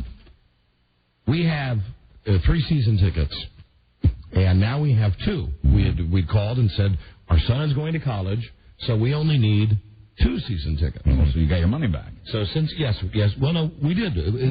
Well, you buy them on a 5-year plan. And prorated. And as it turns out, for the 5 years, we renewed it for another 5 years. Right. And we said we only want 2.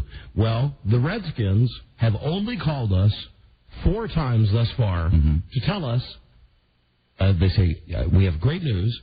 A seat has just become available in your row.